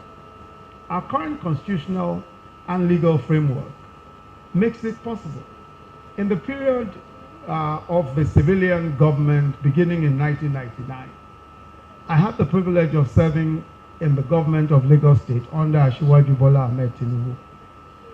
And during that period, the Lagos State government challenged the federal government and the National Assembly before the Supreme Court in at least 12 major cases. All of those cases were directed at deepening the independence and autonomy of states. In other words, they were directed at creating a stronger state or stronger states. In those cases, the Supreme Court established the following principles, and I'll go through them. The first is that states could, by the law of the State House of Assembly, create their own local governments. However, after creating the local governments by law of the state, they must go a step further by submitting returns to the National Assembly, which would in turn list the local government areas in the Constitution. It is because the states could create their own local governments that the Lagos State government at that time took the position that we could hold elections into LCDAs. In other words, we actually created what were called local government development, local council development areas, LCDAs, which were the equivalent of states. As a matter of fact, today, 37 of our 57 local governments are actually LCDAs created by law. But in consultation, with the State Houses of Assembly, we passed the LCDA law, and we were able to administratively show how it is possible to create more units while earning, of course, the same amount of money from the federal government. And these administrative units are able to render the sorts of services that local governments can render. The important point that is being made is that after the Supreme Court had given its judgment that we have the right to create local governments, we have not backtracked since then. And under the very able leadership of the current governor, Governor Akinwumi Ambode, we've seen the expansion of the work of the LCDAs. We've seen the expansion of the work of the local governments. The second point that the Supreme Court made, and which is also important for the whole idea of stronger states, is that in everything relating to local governments, must be within the province of the state. In other words, that the federal government really has no role to play with respect to local government. The National Assembly has no power whatsoever, under any provision of the Constitution, to increase or alter the tenure of elected officers of local governments. Only the houses of assembly of each state has such power. The third point that the Supreme Court made was that a state has exclusive legislative and executive authority over urban and regional planning functions. Even with respect to federal lands and states, the federal government must seek building or other development control permits from the state. It is to the effect that the state has exclusive authority to make laws on urban and regional planning. Even where federal land is concerned, the federal government has no choice. Now, this is a very important principle, because prior to our going to court, the federal government gave out permits for buildings in Lagos. And if you look at, as you come into Bodilon from the Falomo roundabout, a lot of the shops around there, and even down Kingsway Road, a lot of shops around there, a lot of those permits were granted by the federal government. And they could grant permits at the time. We had to challenge this because we believed that it was the business of the state to grant development control permits. The court agreed with us, the Supreme Court agreed with us by a slim majority of 4-3. 4 of the justices agreed, 3 of them disagreed, but we won anyway because we had just that one vote.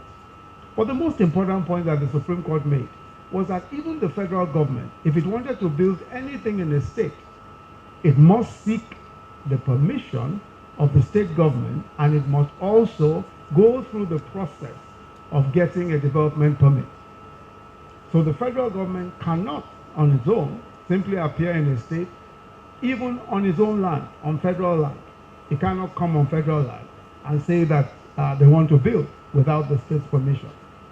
The fourth is that the president, and this is the fourth point that the Supreme Court made, is that the president of the republic has no power, however good his reasons may be, to seize or withhold the statutory allocation of a state or local government.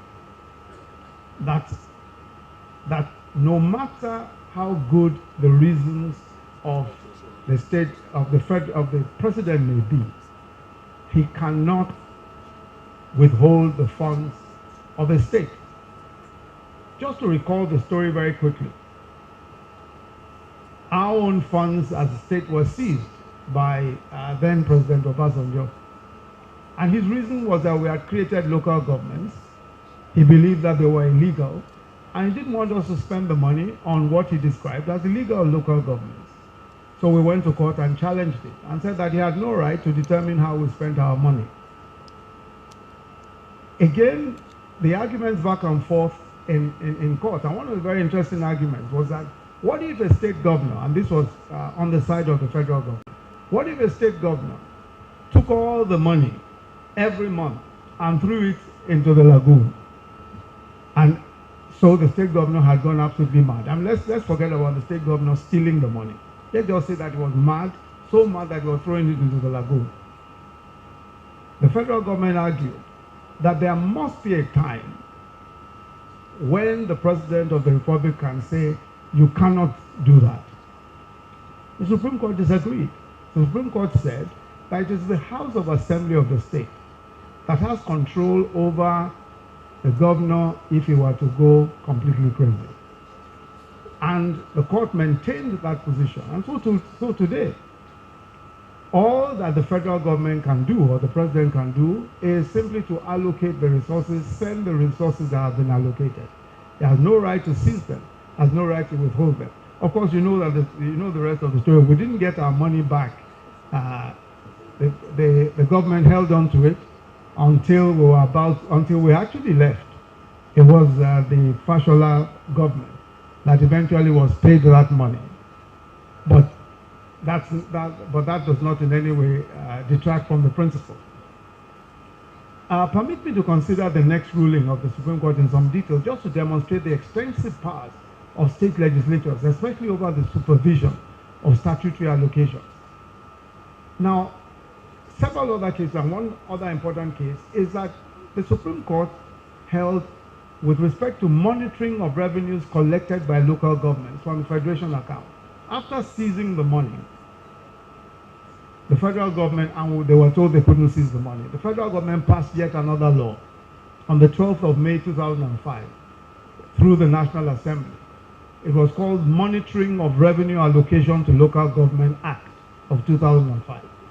The law established a monitoring committee for funds allocated to local government and required each state to give account of how it expended local government allocations to the Accountant General of the Federation. Again, Lagos State government went to court, we challenged it. In the lead judgment of the Honorable Justice Nikitobi, his lordship took time to explain the practical implications of the principle of federalism in our constitution. He said, and I quote, "Federalism as a viable concept of organizing a pluralistic society such as Nigeria for governance does not encourage so much concentration of power in the center. Each of the federating units must be independent and coordinate. Each of them exists not as an appendage of the other, but as an autonomous entity in the sense of being able to exercise its own will in the conduct of its affairs, free from direction by another government." Then his lordship contrasted that with unitarism, an arrangement where the constitution, quote, "concentrates at the center or has a very strong central command, making the units parasitic of the center in the sense that they do not enjoy autonomy." The Honorable Justice of the Supreme Court then went on to examine the respective powers of the federal and state legislatures, concluding the exercise as follows. He says, first, considering the provisions of the Constitution, the National Assembly had no legislative powers for any matter that is not included in the exclusive legislative list. Only state houses of assembly can legislate on such matters. Now, the Supreme Court went on, the justice went on to say that secondly, the constitutional function of the National Assembly is to allocate to states the amounts credited to local governments, whereupon the National Assembly becomes functus officio. The Constitution, it is the state houses of assembly that can then decide how to distribute the amount. And the Supreme Court went on and on about this. But I think the most important thing to bear in mind with respect to all of this, and I've gone beyond the third point, there was a third point and the fourth point that the court made, but I'm not going to go into all of that because I want to try and be as quick as possible. But I think the most important point is that in several different cases, the Supreme Court of Nigeria clearly established that states can be as strong, almost as strong as they wish, within the province of the Constitution. And so, whenever we talk about the strength of states, about autonomy, or about, to some extent, resource control, there are already battles that have been won, there are clear gains that have been made, and we must make the point that this is the case, so that we're not going back and re-arguing old points and old issues that have already been very well determined. The final point that the Supreme Court made is that the rendition of monthly accounts to a federal body in any matter is within the exclusive domain of the state via the appropriation provisions of the Constitution, and that is against the federal structure. And the court concluded that as regards the provision of the law, which empowers any Auditor General of the Federation to submit a report to each house of assembly, to each house of the National Assembly, stating how monies of states were spent for the benefit of local councils, etc., the court held that the federal government has no such power. It is exclusively, again, within the province of the state. I think that, by and large, the state legislature, the Lagos State Legislature, has pushed the frontiers very, very well by establishing in several different cases and by legislation clearly. In more recent times, for example, the Hotel Occupancy and Restaurant Consumption Tax Law which imposes a 5% tax on sales in hotels and restaurants, was passed by the House. The House of Assembly in Lagos State decided that they had a right to tax hotels. The federal government said no, they didn't have such a right. The Lagos State went to court. The Supreme Court said that the law was valid because hotels and consumption taxes are state affairs. Similarly, the Lagos State Internal Revenue Administration Law, 2006, it established the autonomy of the LRS.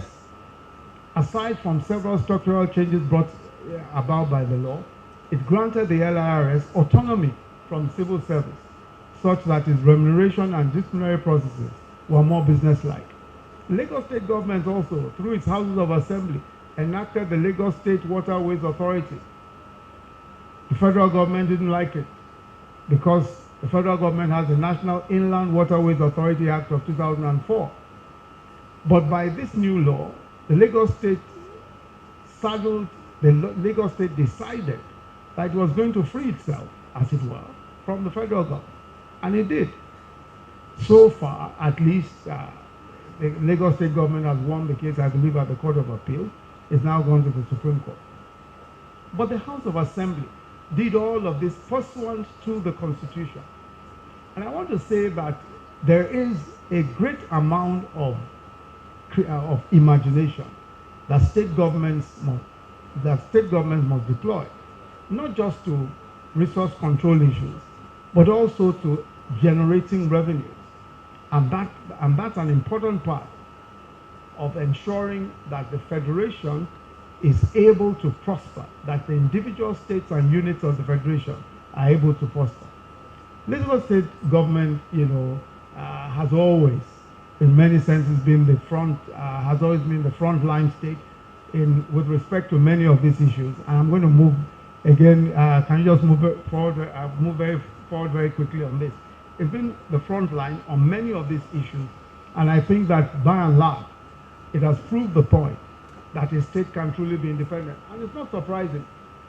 It's not surprising at all that today, Lagos State government earns more internally generated revenue than 31 states of Nigeria put together.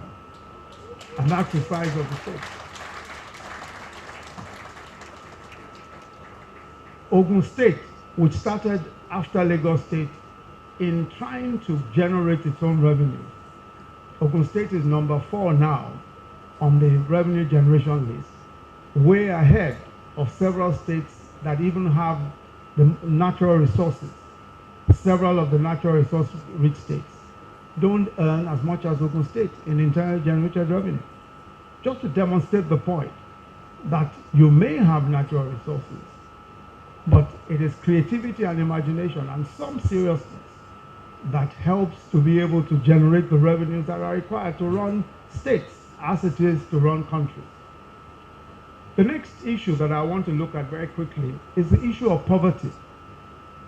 Poverty is a big problem in our nation, without a doubt, and is measured today by the number of people who can afford only the basic essentials of shelter, food, and clothing. Absolute poverty has been, for Nigeria, perhaps the biggest economic challenge in the past 3 decades.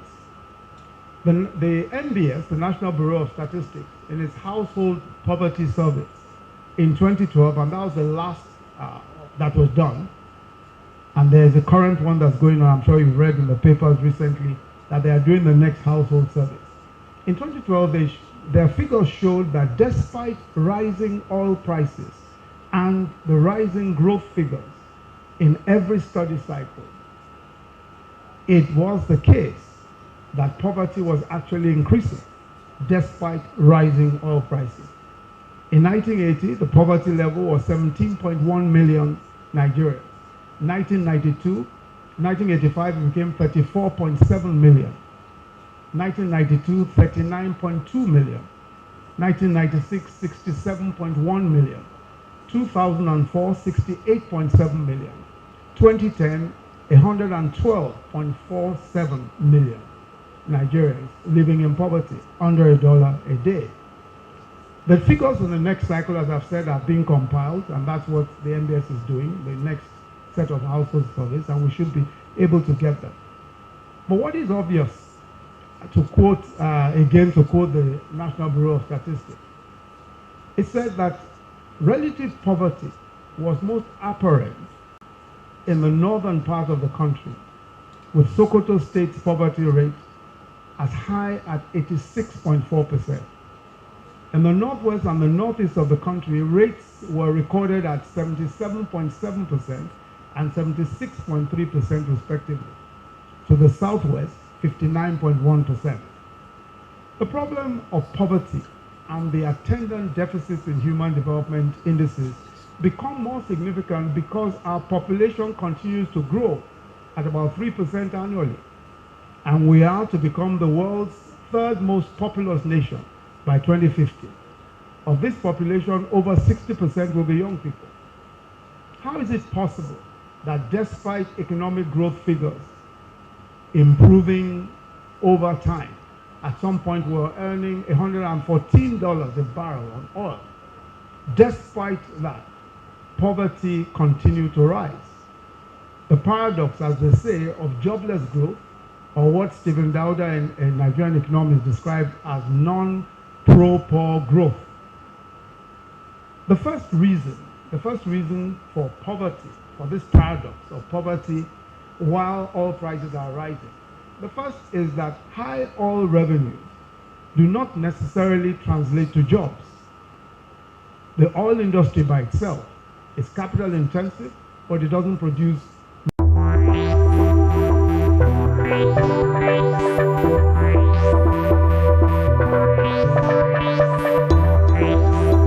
Hello and welcome to Newspaper Review. I am Olakweju Ajidagba. So today on Newspaper Review, I will begin with Nigerian Tribune. Yes, Nigerian Tribune, Thursday, 24 August 2023. And for my first story here on Nigerian Tribune, Cabinet list. Shock as Lagos Assembly refuses to confirm Abayomi Omotosho, 15 others, 22 confirm. That on page 20. That on page 3. Nominations open for 2023 Obafemi Awolowo Leadership Prize. That on page 3.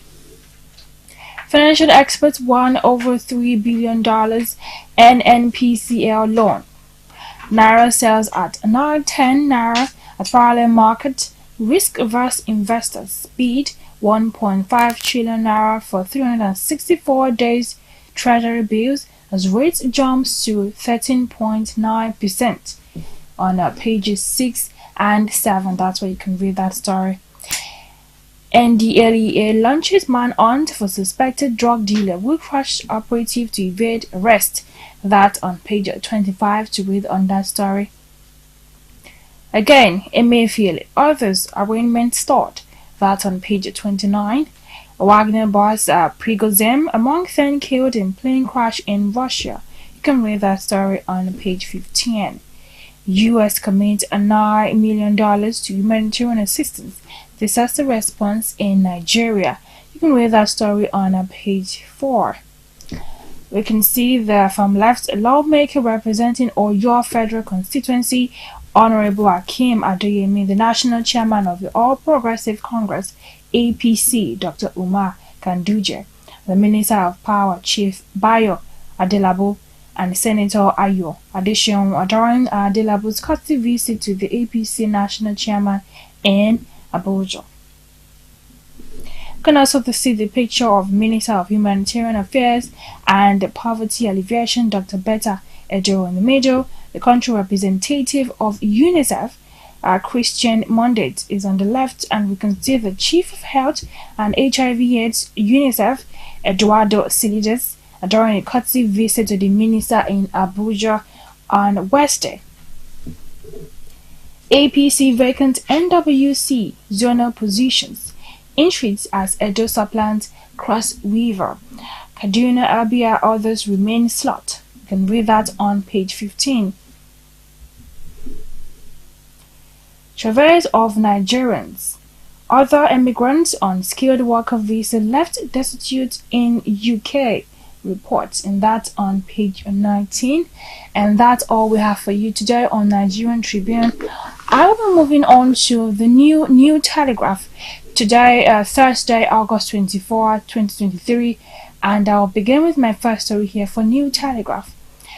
NCC investments in locals SIM manufacturing hit 55 billion naira. That story is on page 3. USSD banks refusal to pay 150 billion naira debt now political. That's on page 8. Gas sector will get priority attention, says Tinubu. 5 billion naira palliative. Castina says it got only 2 billion naira. The story is on pages 8 and 29. Abubakar, NAF to take delivery of 18 attack helicopters. Obaseki condemns Tinubu's old economic policies. That's on pages 3 and 4. A Wagner boss, Prigozhin, killed in Russia plane crash. FRSC 6, 138 uncollected driver's license in Oyo offices. You can read both stories on pages 5 and 26. World Championship, reigning champion Amazon set to strike gold today. That's on page 31.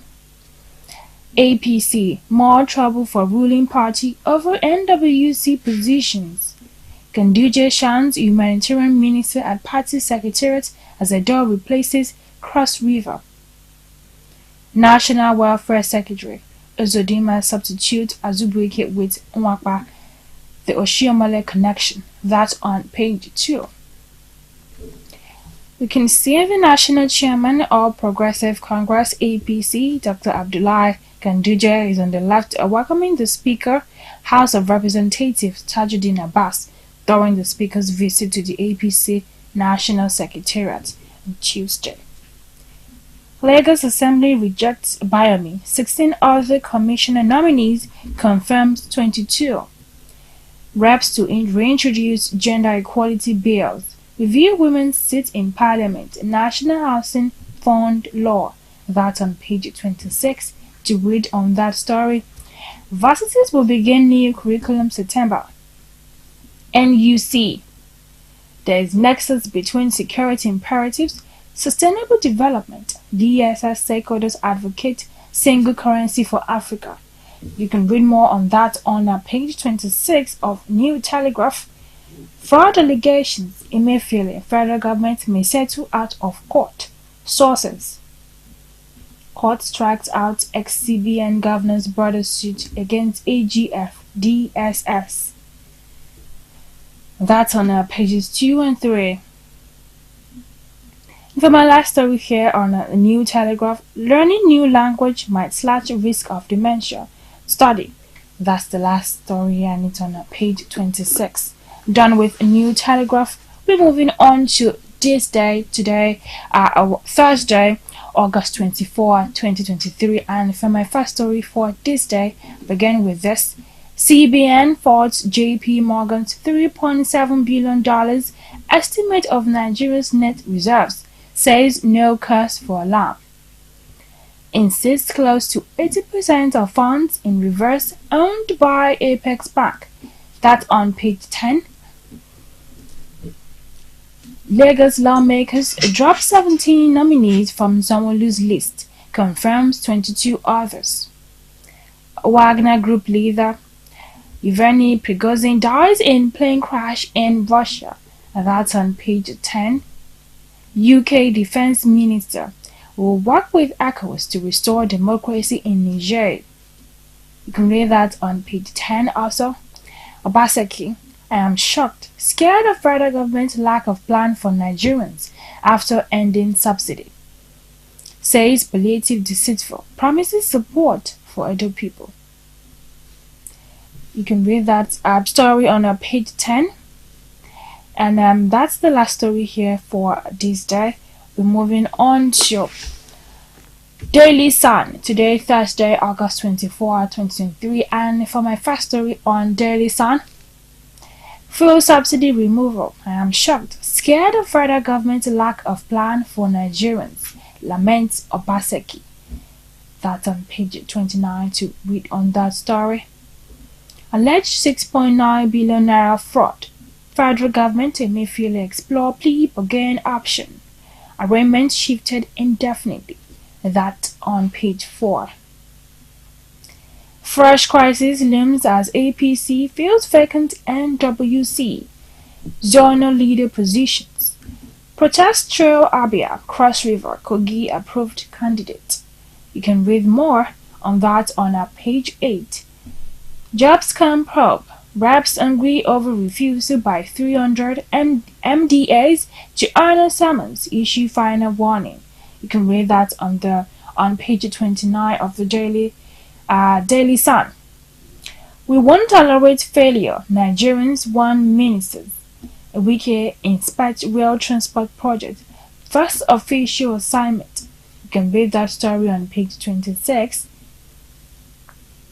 NDLEA launches manhunt for Lekki drug dealer who crushed operative to escape arrest. You can read that story on page 4. UK pledges to work with ECOWAS leaders to restore civil rule in Niger Republic. You can read more on page 6. PDP Adebutu's case against Abiodun, pack of lies, APC Governor Tell Tribunal. You can read that on page 29. You can see the picture of the Minister of Works, David Umahi, and second right with Governor Yaya Bello of Kogi State, right, and other government officials inspecting the ongoing Abuja-Kogi Expressway project. Lagos Assembly rejects 17 commissioner nominees. You can read that on page 6. And for my last story here for the Daily Sun, NASS to revisit gender equality bill, assures Apabio. That's on page 6. And that's all for the Daily Sun. We're moving on to The Nation today, Thursday, August 24, 2023. And for my first story here for The Nation, I'll begin with this. Illegal fabrication of AK-47 ongoing in Lagos, CP tells IG. Lagos Assembly holds clearance for Abayomi Adeyoye, 15 others. You can read that on page 5 of The Nation. APC fills vacant NWC zonal offices. APC Abiodun to tribunal dismiss Adebutu PDP case. You can read that on page 27. For my next story here on The Nation, Wike gives 80-month completion date for Abuja Light Rail project. That story it's on page 3. Emefiele opts for plea bargain in alleged 6.69 billion naira fraud case. Suspended CBN boss gets tough conditions. Siblings withdraw human rights suit. And you can read that on page 4. 18 fighter jets to burst NAF fleet. Air Force boss visits families of crushed chopper pilot. That's on page 4, and we can see the picture here of Air Marshal Abubakar commiserating with family members of the dead personnel on board the crashed NAF helicopter in Port Harcourt yesterday. UK's fast womb transport raises fertility help for women. You can read that on page 4.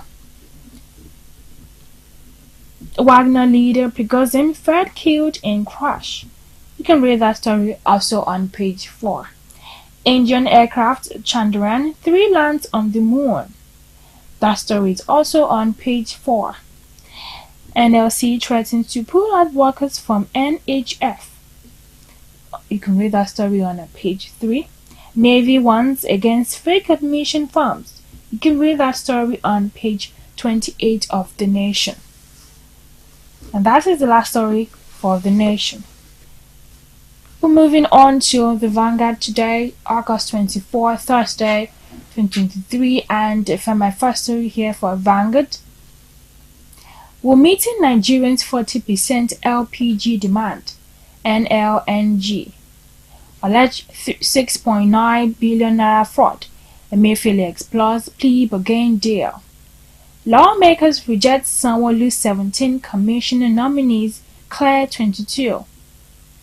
There will be zero tolerance for procurement fraud in MDS, Senate. Niger. Algeria, Egypt oppose military action, seek dialogue. And that story is on page 5. Pigozin, king of mercenaries in Africa, killed in plane crash. That story is on page 30. Elevator crash, immortalized Diasa. NMA tells Lagos government. That story is on page 10. To read more on that. Wike denies purchasing 300 million naira bulletproof SUV. That story is on page 8 to read more on that. Nigeria needs quick fix to economic challenges. NECA tells new ministers. That story is on page 13. Suspected drug dealer knocks down NDLEA officer while evading arrest in Lagos. You can read that story on page 7. PDP Adebutu's case against Governor Abiodun distorted. APC. You can read that story on page 9.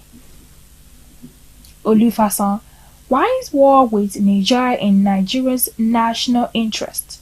When insecurity ravages Nigeria, when just last week, 36 Nigerian soldiers were killed during an ambush by armed gangs in Niger State. That story is on page 16. And for my last story here on Vanguard, Budapest 2023. Ofili Akintola zoom into 200-meter semi-final. And that's the sports section, and it's on page 37 of the Vanguard, which is the last story here for the Vanguard. We're moving on to the Punch, but before I get on with the Punch, we'll go on a short break. We'll be right back.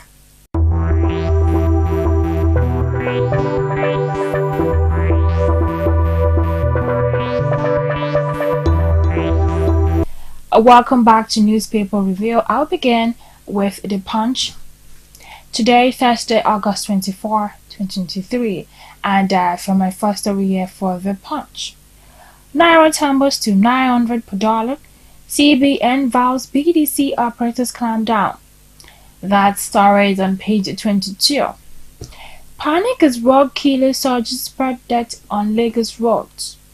Senator adopts children of 8 allegedly killed by rogue soldiers in Lagos. Associate weighs 55 million naira. You can read that on pages 3, 4, and 5. State debt may hit 1.34 trillion naira over palliative loans. Government to begin palliative loans repayment December. Federal government gives a 3-month grace. Gombe Casina gets 2 billion each. Lament inadequate relief items. Obaseki knocks federal government. That's on page 2. To read more on that, so we can read it on page 2 of the Punch. We can see the NDLEA officer. Fleeing drug baron crushes NDLEA officer. Agency launches manhunt. Senate probes public, and that's on page 4. Senate probes public procurement under Buhari, and that's on page 19. Man drives tractor into market, destroys 320 million naira property. That story is on page 5. Assembly drops Bayami, 16 Sanwo-Olu nominees, confirms 22.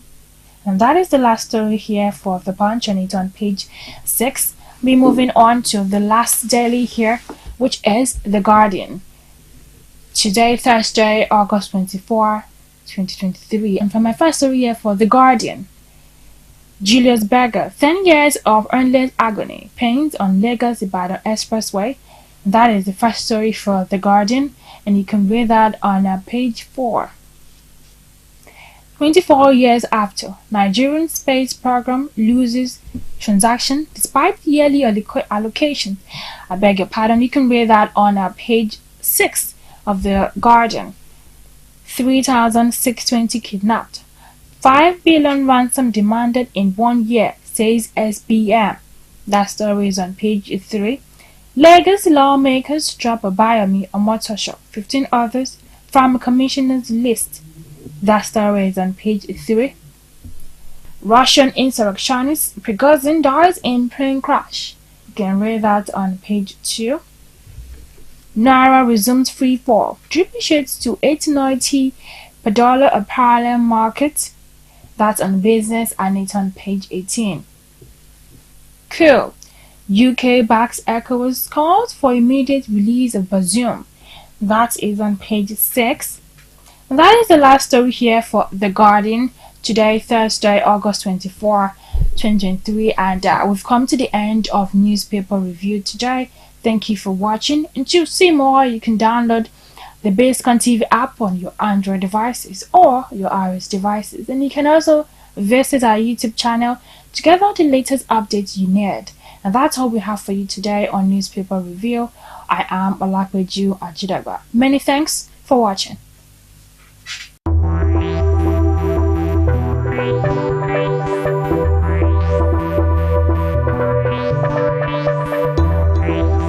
The first reason for poverty, for this paradox of poverty while oil prices are rising, the first is that high oil revenues do not necessarily translate to jobs.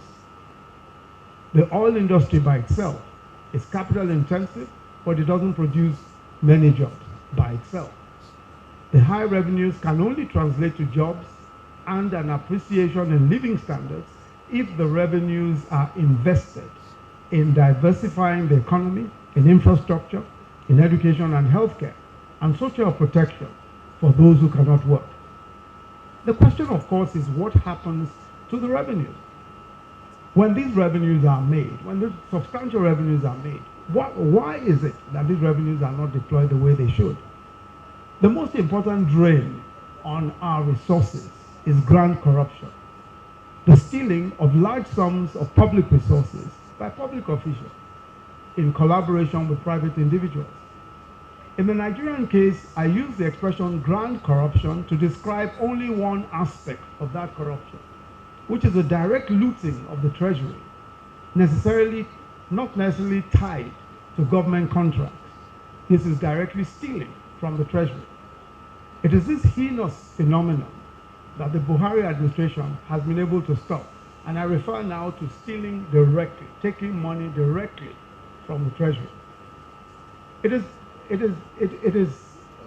so heinous that if you look at the sums of money that have been stolen and that are verifiable and documented, compared to the sums of money that have been spent on infrastructure, it's such a stark difference. And you know, sometimes in discussions, especially when we're talking about budget discussions or economic discussions and all of that, you find that this is the elephant in the room, but very few are prepared to talk about it. It's almost as if we have all agreed that this should be the way to live. I was speaking to a group of bankers and several others, and everybody agreed that the leakages, this is one of the expressions that the economists use, rather than just say stealing, it's kind of the leakages, that the leakages in our system account for mostly why we are unable to deploy our resources to the right places. Everybody agrees. But nobody really wants to consider it as a major economic issue. But I must say with all due respect that we have no choice. What happens with grand corruption is that it puts resources in the hands of a few. The few spend the resources on their own priorities.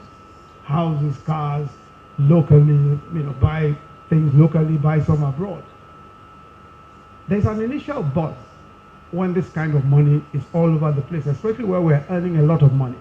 When there's a lot of resources, when we're earning $114 a barrel, there's an initial buzz. For those who are familiar with Abuja, at the time, there seemed to be a real boost in real estate because of the availability of government resources in the hands of some. One particular government official who is on trial now was buying properties every single month. Properties in excess of 300 million, 400 million every month. Why? Because he was able to get almost $500 million naira from salaries of members of staff that were left in the kitty after payments had been made. But that kind of buzz does not stop poverty rising. Why? Because it's simply not sustainable. And the resources have not been invested in a manner that is planned to benefit the majority. No economy can survive on the theft of the Commonwealth by its custodians. An important point to bear in mind is that the public officer, and many in our country, unfortunately, believe that the public resource, that the reason why public office is important is because there's access to the public resource. It is almost considered stupid on the part of the public officer if he doesn't enrich himself in public office. And I want to say that it is so, especially because our elite accept it as such. Indeed, our elite, and when I say our elite, I refer to every segment of that elite, regard it as an unpardonable sin to come out of public office the same way you went, or possibly even poorer. It's considered completely stupid. But where else in the world? I mean, there are people who expect. I get requests every once in a while. Somebody says to me by text, please sir, all I need is 5 million naira. All I need is 5 million. I say to myself, how am I supposed to respond to this? All he needs is 5 million. And there are requests like, because people generally tend to think that, yeah, you must have money, you must have a lot of money. The second, flowing from the first, is the poor investment in infrastructure and the creation of an enabling environment for business. The third reason is the lack of commitment to diversification of the economy, which will conduce to diversification of revenue sources. This is both an issue at the national and sub-national level. We have seen already how the state's total dependence on monthly FAC, as they call it, federal allocations, has led to a situation where only a few states can pay salaries without federal allocation. Yearly IGR in most states cannot pay their wage bills in 1 month. The fourth is the low investments over the years in businesses at the bottom of the pyramid, the so-called informal sector. The approach of our government to this issue of poverty originated from the debates at the manifesto drafting stage, in which I had the privilege of participating. The two classic sides at play were those who felt that as long as we created a sufficiently enabling environment for the formal sector to thrive, we will create enough jobs and opportunities for all. There was no need for a massive welfare scheme and no need for direct government creation of jobs, because they felt that it always leads to dependency and is not sustainable on the long run. The other argument, and the one which prevailed, was that while we supported a private sector-led economy, we had to intentionally address the creation of economic opportunities for the bottom of the pyramid, for the poorest. We're also convinced that government still had to create some jobs directly, especially for the large number of young people coming out of tertiary institutions. We also decided that our sole focus would be on, one, ensuring at least 30% of the budget on capital. And as one Nigerian economist said, as growth in public capital expenditure rises, unemployment falls and the Human Development Index improves. Therefore, infrastructure-based policies which initially reduce employment will also improve living conditions. Two, diversifying the economy, especially agriculture, mining, and the promotion of small businesses. Three, strong fiscal discipline, especially zero tolerance for grand corruption. Four, support to the states for payments of salaries and emoluments. And five, a social protection program covering at least 5 million of the poorest. Most of these were captured in detail in the APC manifesto at the time, but more importantly in our economic recovery and growth plan. Generally speaking, we have many of these objectives, we have tried to keep faith with them. But of course, they're all again determined by availability of resources. But by putting in place a stricter regime of fiscal discipline, we were, despite earning 60% less revenues, we're able to provide for 30% of capital expenditure from 2016. So far, we've been able to invest a total of 2.7 trillion in capital spend, the highest ever in the history of the country over the past 2 years. Now, this covers investments in rail, in roads, in power, and in dams. Most of the rail projects are counterpart funded by China. But I think it's very important to bear in mind, and it's not to say that things have necessarily always been done right. But I think it's very important to bear in mind that it is possible with 60% less income, which is what we've earned over the time, to do several times more by simply putting the resources to what the resources should be put for. That's it, as simple as that. And I want to say that there is no dramatic economic calculation that we require in our country beyond just fidelity to what we have said we will do and some integrity, some fiscal discipline. If it is possible for the president of Nigeria not to sign off on money and take money directly from the treasury and use that money in whatever way he pleases, we will save 50% of what is lost. This is what the Buhari administration has been able to show. And I always insist that if the president does nothing at all, he will not sign off money and take money directly from the treasury. And that's an absolutely important thing, especially in our circumstances. And it may sound strange, but the truth in Nigeria is always stranger than fiction. And that's what it really is.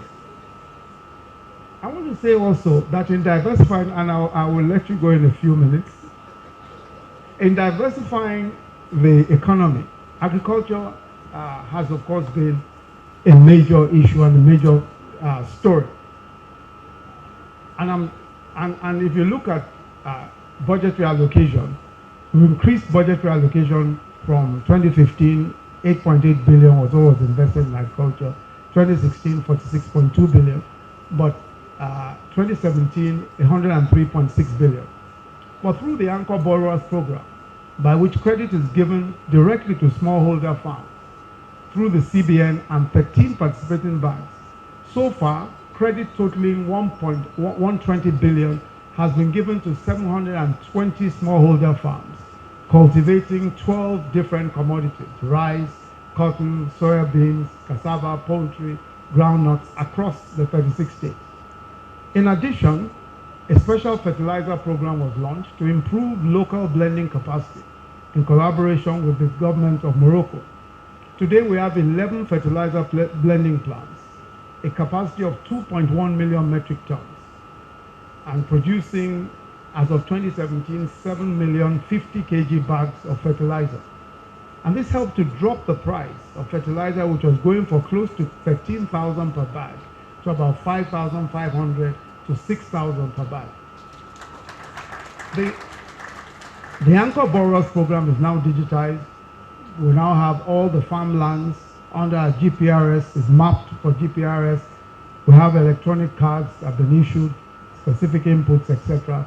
So it's easier to trace the exact farms, easier to trace and track productivity and yield. Today, but for a few drawbacks, we are confidently approaching self-sufficiency in rice production.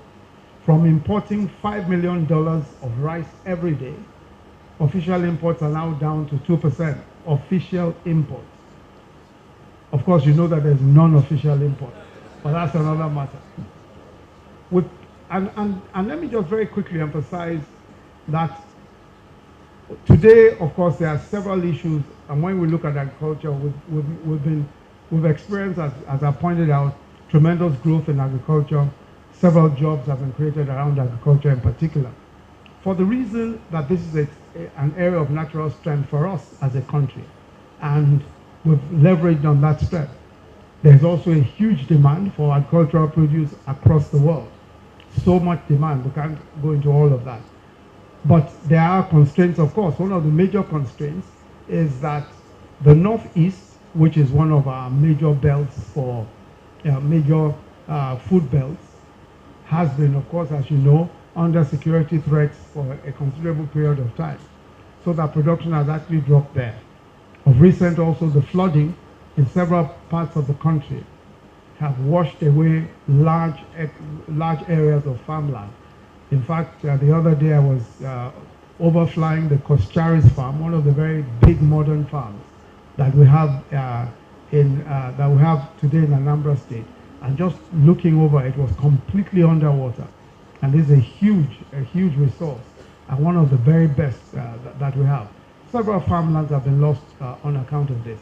But I think that despite the constraints, despite these issues, agricultural production has shown that we can actually not only feed ourselves, but export sufficiently to be able to displace even oil and gas just by export, just by agricultural export.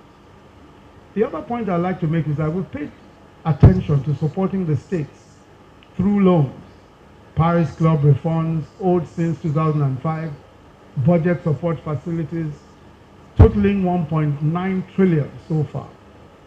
The simple reason being that to ensure consumer spending in the states does not suffer, we simply have to support the states.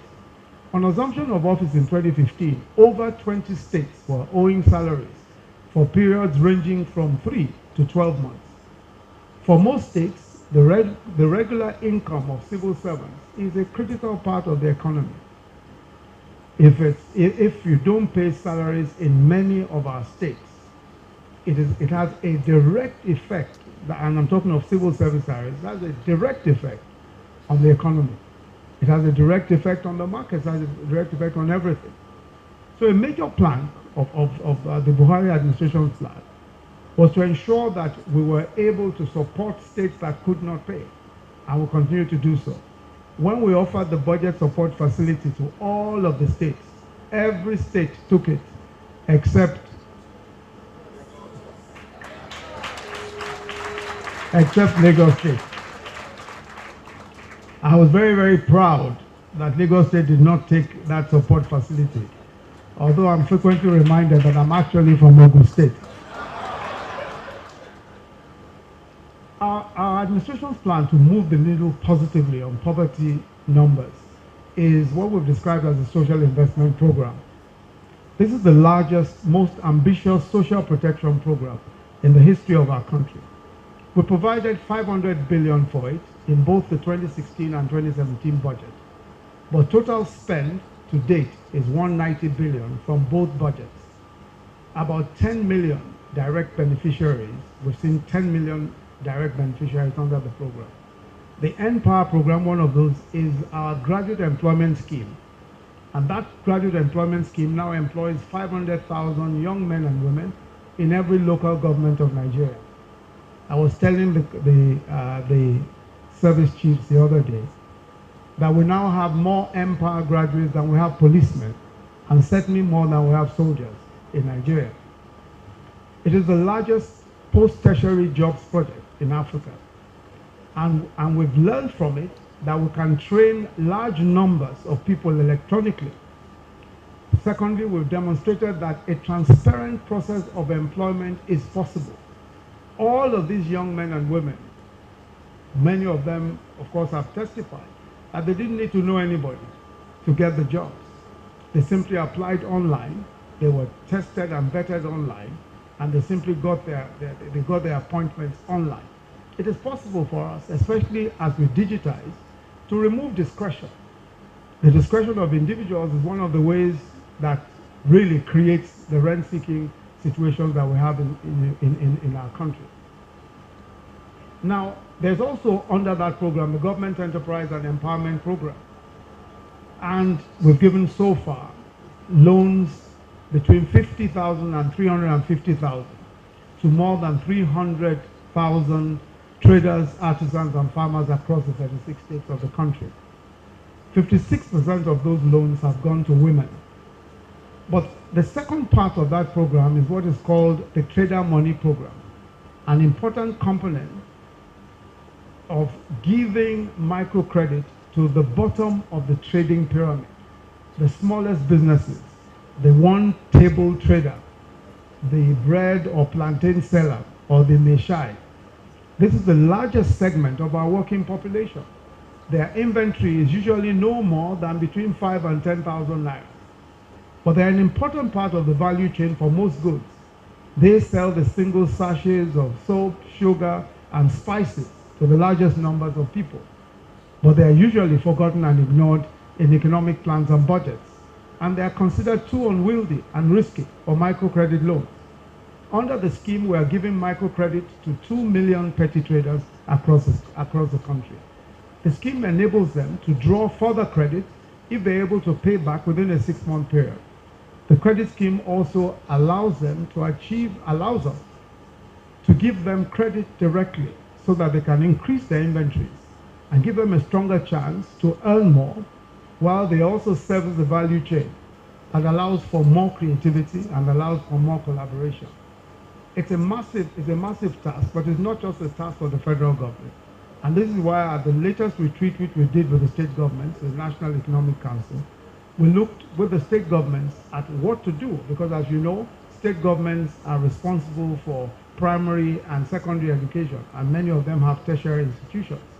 They are also responsible for primary and mid-level healthcare. So there is no way by which the federal government can be effective without working collaboratively with the states in this respect. Greater funding is required for education and for healthcare.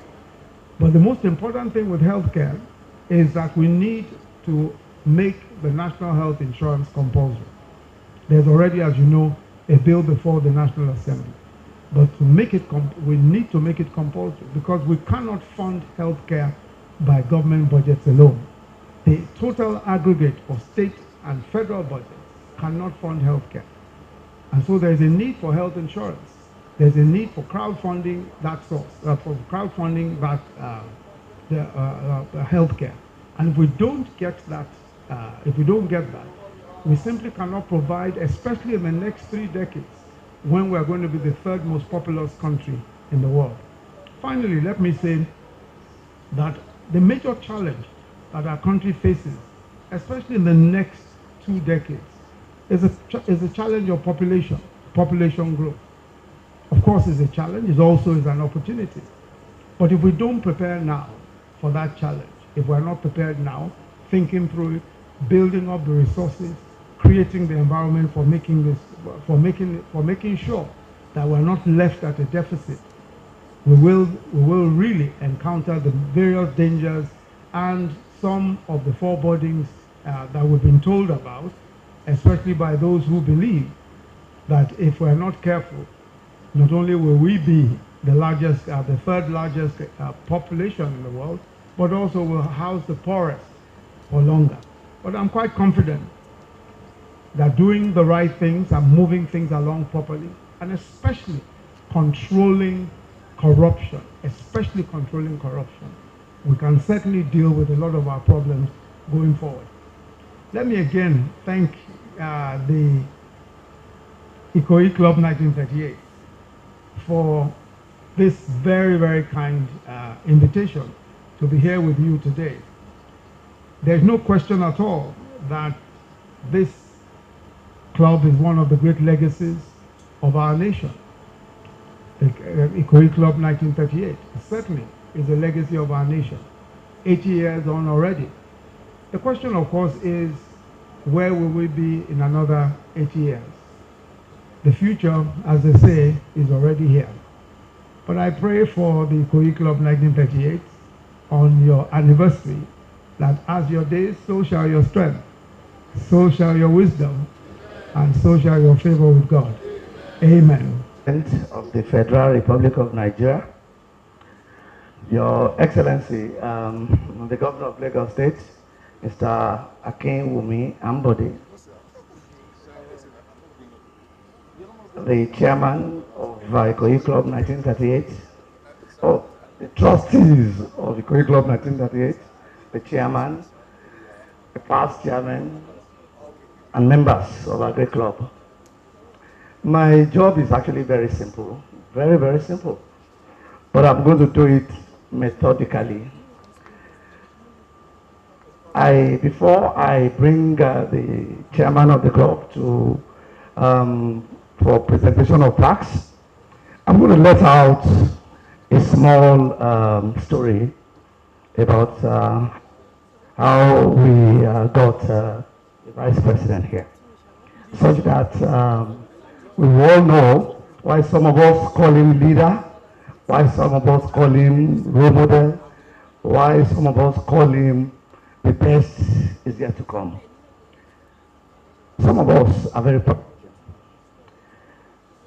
And that's the way it goes this. 4 months ago, when we decided who was going to present this lecture, I got across to him and I said, Pastor, please, Ikoyi Club is 80, and I have a role there. They have mandated me to talk to you, to please come to deliver the lecture. Oh, he said, oh, Ikoyi Club. Oh, okay, I will come. 4 months ago, 4 months, he's a man that does what he says, and that's why he's still here. He's coming. He has not been representative. He's here. We are very grateful, sir, that you continue to do what you say. Thank you very much. Before I actually now give the vote of thanks, I would call my colleagues to bring the plaques and call the chairman of the Ikoyi Club 1938 to join in the presentation of and the members of the Ikoyi Club. We say a very hearty thank you for taking the time to come and for that brilliant presentation. As I was saying to you, and I didn't know that that's what they called you, the best is yet to come. We look forward to more from you.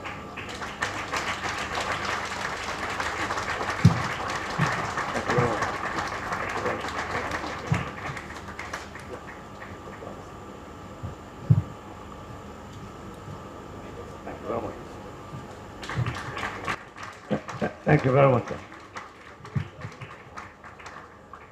Yes, and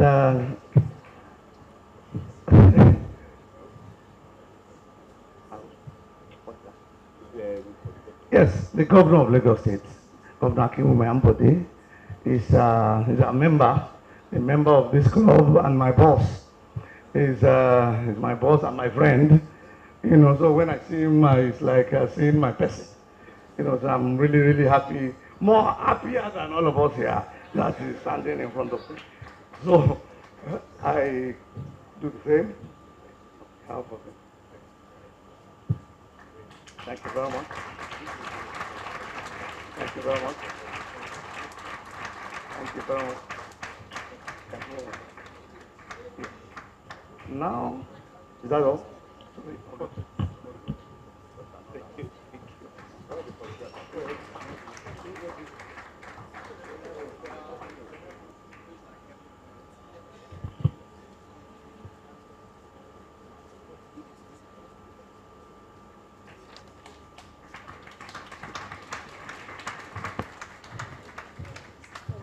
Yes.